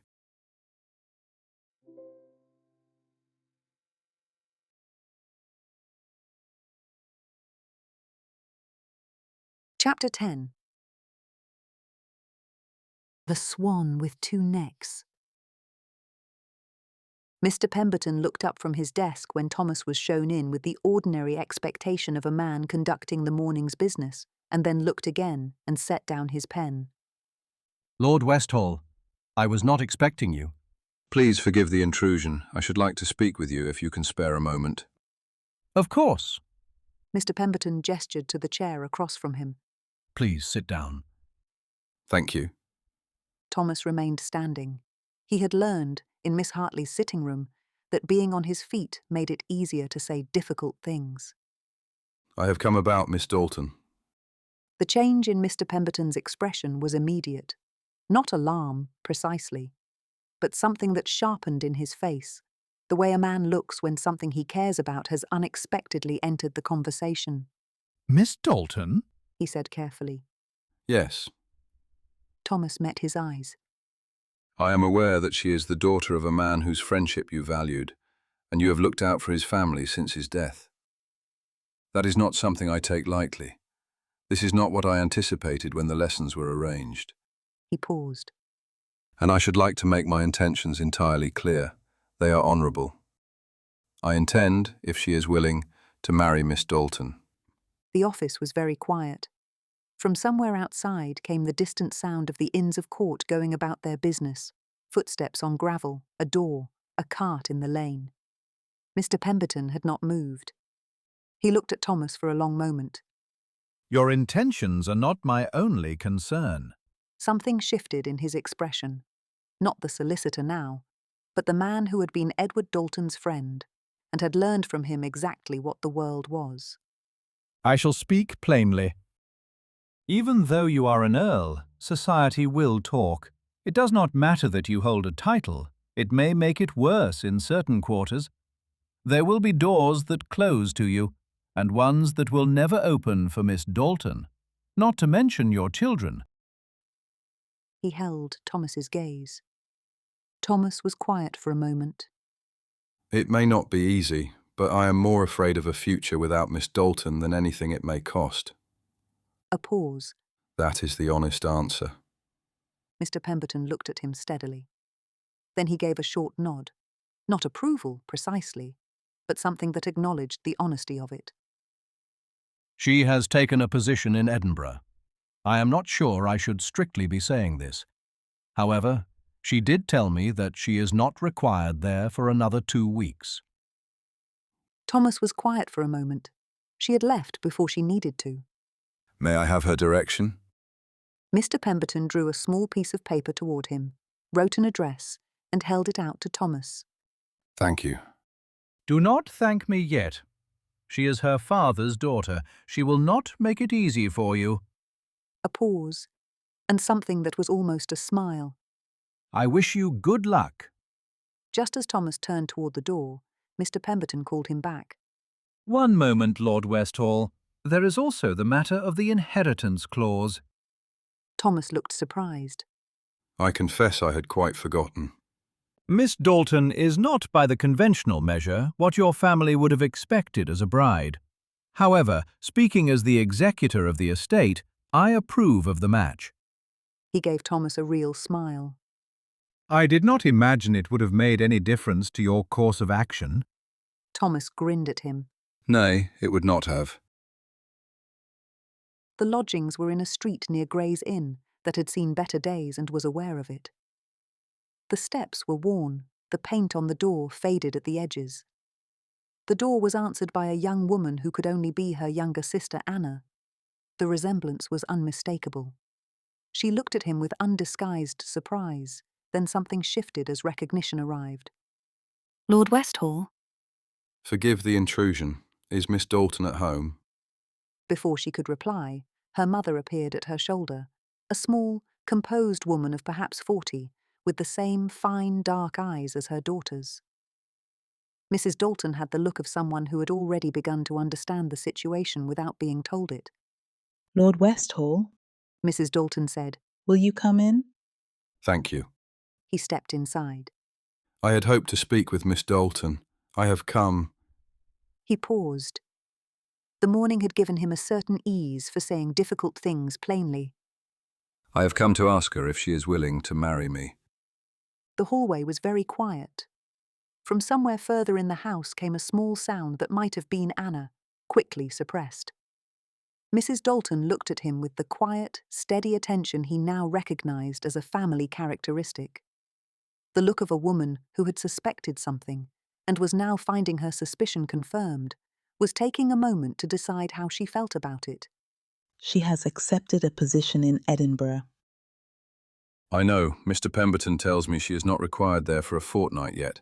That is why I came this morning, to ask her not to go. A pause. She left an hour ago. The coach departs at 1 o'clock. She looked at him steadily. The Swan with 2 necks, Lad Lane. Thomas stood very still for a moment. Mr. Pemberton had told him she was not required in Edinburgh for another fortnight yet. He had counted on that fortnight, had built the whole of his morning's courage upon it. That she should already be sitting in a coach, a full 2 weeks before she had any need to be, told him something he had not let himself hope until just then, that perhaps leaving had cost her something. Thank you, Mrs. Dalton. She looked at him a moment longer with the same expression her daughter wore sometimes, that particular quality of attention that saw more than it said. You had better be quick about it, Lord Westhall. Thomas was already at the door. The coaching inn was not a place that rewarded hesitation. The yard was crowded and loud, 2 coaches being loaded at once, a third coming in from the street, ostlers everywhere, some backing horses between the shafts, others hauling trunks up to the roof and lashing them down, one leading a pair of chestnuts at a brisk trot toward the stables. No one had time to stand still. The carriage could get no further than the gate. Thomas left it there and went in on foot. He pushed through the crowd. Where is the Edinburgh mail? He asked an ostler who was passing at speed with a bucket. The man jerked his head toward the far side of the yard. Over there, Governor, and best be quick about it. She's near ready. She was already inside. He could see her through the window with her reticule on her lap and wearing a pinched expression he had never seen on her before and hoped never to see again. Thomas rapped on the window hard. The effect inside was immediate. A gentleman opposite Cecily started violently and clutched his hat. The woman beside him, whose bonnet featured a quantity of artificial cherries that trembled alarmingly with the shock, pressed herself against the squabs. Even the small pug in her lap looked affronted. Thomas was grateful, on reflection, that he had not brought Duke. For a moment the general impression inside the coach appeared to be that they were being held up. Then Cecily turned. He saw the moment she recognized him, the stillness that crossed her face, and then the careful management of it. From up on the box came the coachman's voice. Ticket or stand clear, sir. She pulls out on the hour and waits for nobody. Miss Dalton had not moved. The coachman was still waiting. And Thomas, who had rehearsed nothing for this moment, opened the coach door and said the only thing he could. I love you, Miss Dalton. Please come down. Cecily looked at his outstretched hand, and then at him. What he saw in her face was not one thing, not hesitation alone, not disbelief alone, but an honest, unguarded mixture of both. From the far corner of the coach, a stout elderly woman in a brown travelling cloak leaned forward. Oh, go on, Hen. He seems a decent sort. For a long moment Cecily looked at him. Around them the yard was busy and indifferent, horses and luggage and people with somewhere to be. Then something in her face settled. Not a surrender, but a resolution. She reached out, took his hand, and allowed him to help her down from the coach. A young soldier seated beside the window, who had been watching proceedings with great interest, let out a loud "Huzzah!" which was taken up, briefly and cheerfully, by the ostler nearest the door. Thomas silenced the coachman's grumbling with a gold coin, and Cecily's trunk was unloaded with remarkable speed. As the coach rumbled away, he turned to her and took both her hands in his. I should tell you, Miss Dalton, that there are a great many more lessons I require, rather beyond the original terms of our arrangement. Cecily raised an eyebrow. Such as? He considered. Italian to begin with. and the rules of lawn bowling, which I confess I have never properly understood. Both would demand a considerable undertaking. He looked at her. Which is why I'm asking you to be my wife. Her composure did not falter. Your proficiency in Italian would benefit enormously from around-the-clock instruction. It would. Thomas agreed. A smile broke through then, warm and unguarded, entirely unlike her usual careful expression. In that case, Lord Westhall, I see no alternative but to accept your proposal. For his part, Thomas wore an expression of disbelief and delight. He lifted her hands and bowed over them, and when he raised his head, the expression on his face said rather more than anything he had managed to put into words all morning. They walked toward his carriage, with two ostlers carrying Cecily's rather large trunk behind them. Your proposal was not the way we had rehearsed it, she said with a small laugh. No, it was not. Did it answer? Surprisingly well. She turned to him. My mother will wish to speak with you quite thoroughly, she said, as they walked back through the yard. As she was the one who gave me your direction, I believe she will not disapprove of our happy news. You have met my mother? Indeed I have. Had she not told me where to find you, I fear the Edinburgh mail would have been long gone before I could reach you. Neither she nor your sister will ever lack for anything, Thomas said, more seriously. You have my word on it. Just before stepping into the carriage, Cecily turned to him. Lord Westhall, I think you should know that I do not speak Italian. He smiled at her. Then we shall both learn together, on our honeymoon.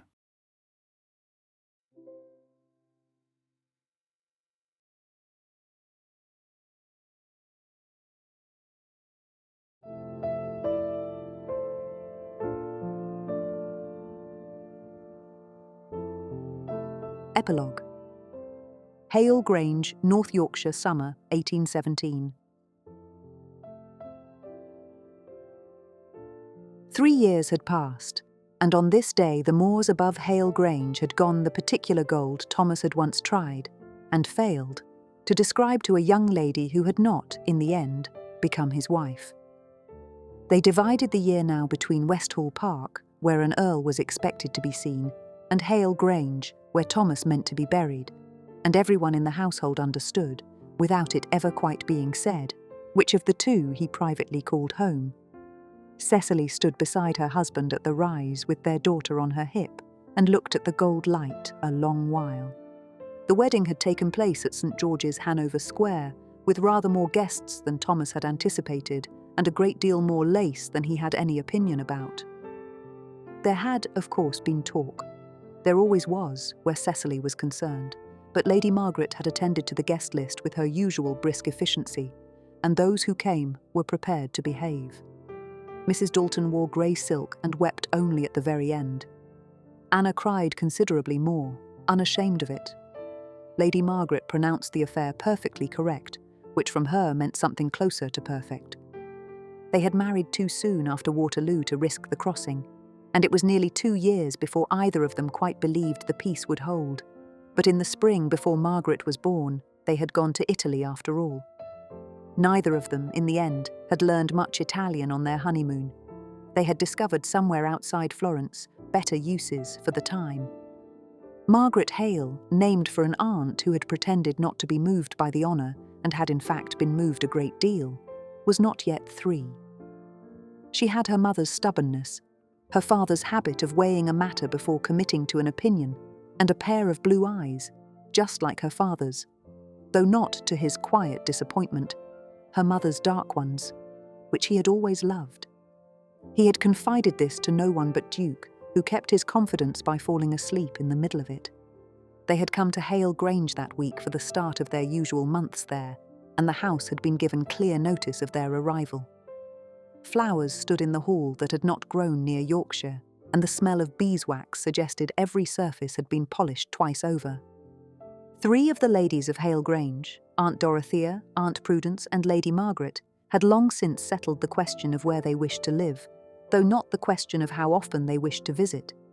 The country suited them, but Mayfair was not above being called upon. and they had grown rather fond of arriving at Bruton Street with no warning whatsoever and a great deal of opinions about the furniture. They had arranged themselves now in the drawing-room with the studied casualness of women who had been listening for the carriage for the better part of an hour. Cousin Edith was not among them, having discovered in herself, after one taste of Mayfair, no further appetite whatsoever for Yorkshire winters. She had taken up permanent residence at Bruton Street instead, where she had since persuaded Mrs. Dalton to share the house with her, the two of them having become, by all accounts, the most contented pair of companions in London. Aunt Dorothea pronounced the country air responsible for Cecily's good health, with a glance at the new roundness beneath her pelisse, which the family had been told of by letter and instructed not to mention until Cecily raised it herself. Aunt Prudence, on the sofa, opened one eye and closed it again. Lady Margaret rose, crossed the room, kissed Cecily once on the cheek, and turned to her small namesake with as near to open delight as she permitted herself in company. Duke, greyer about the muzzle but no less certain of his place, climbed down with Thomas and Cecily and turned at once to small Margaret, who shrieked with delight and tried, not for the first time, to ride him like a pony. That evening, with the house settled into its old quiet and Margaret asleep upstairs, Cecily read 2 letters by the parlour fire. The first, a letter from her mother, brought word that Anna, not yet 20, had become something of a fixture in Bath, sought after for her music lessons, settled in her own small establishment near the pump room, and entirely unwilling, her mother reported with some exasperation, to be hurried toward marriage by anyone. The second came from Mr. Pemberton, who passed along, with the dry economy he reserved for matters of no legal consequence whatsoever, the news that Caroline Hartley, who was 3 years married to the gentleman who had not, by her mother's earlier reckoning, been anything approaching an earl, was expecting her first child by Christmas. Mrs. Hartley had not been among the wedding guests. She had not, by all accounts, borne her disappointment with any grace, and had done a great deal to fuel the gossip surrounding the nuptials by telling anyone who would listen that Cecily had stolen Lord Westhall from her daughter. Thomas thought of the child not yet arrived, of the one asleep upstairs, and of Cecily beside him, and found himself entirely content with all 3. Duke settled across both their feet, sighed once, and considered the matter closed. Outside, the wind moved over the moor as it always had, indifferent to the small particular happiness of the people it passed over, who did not mind in the least.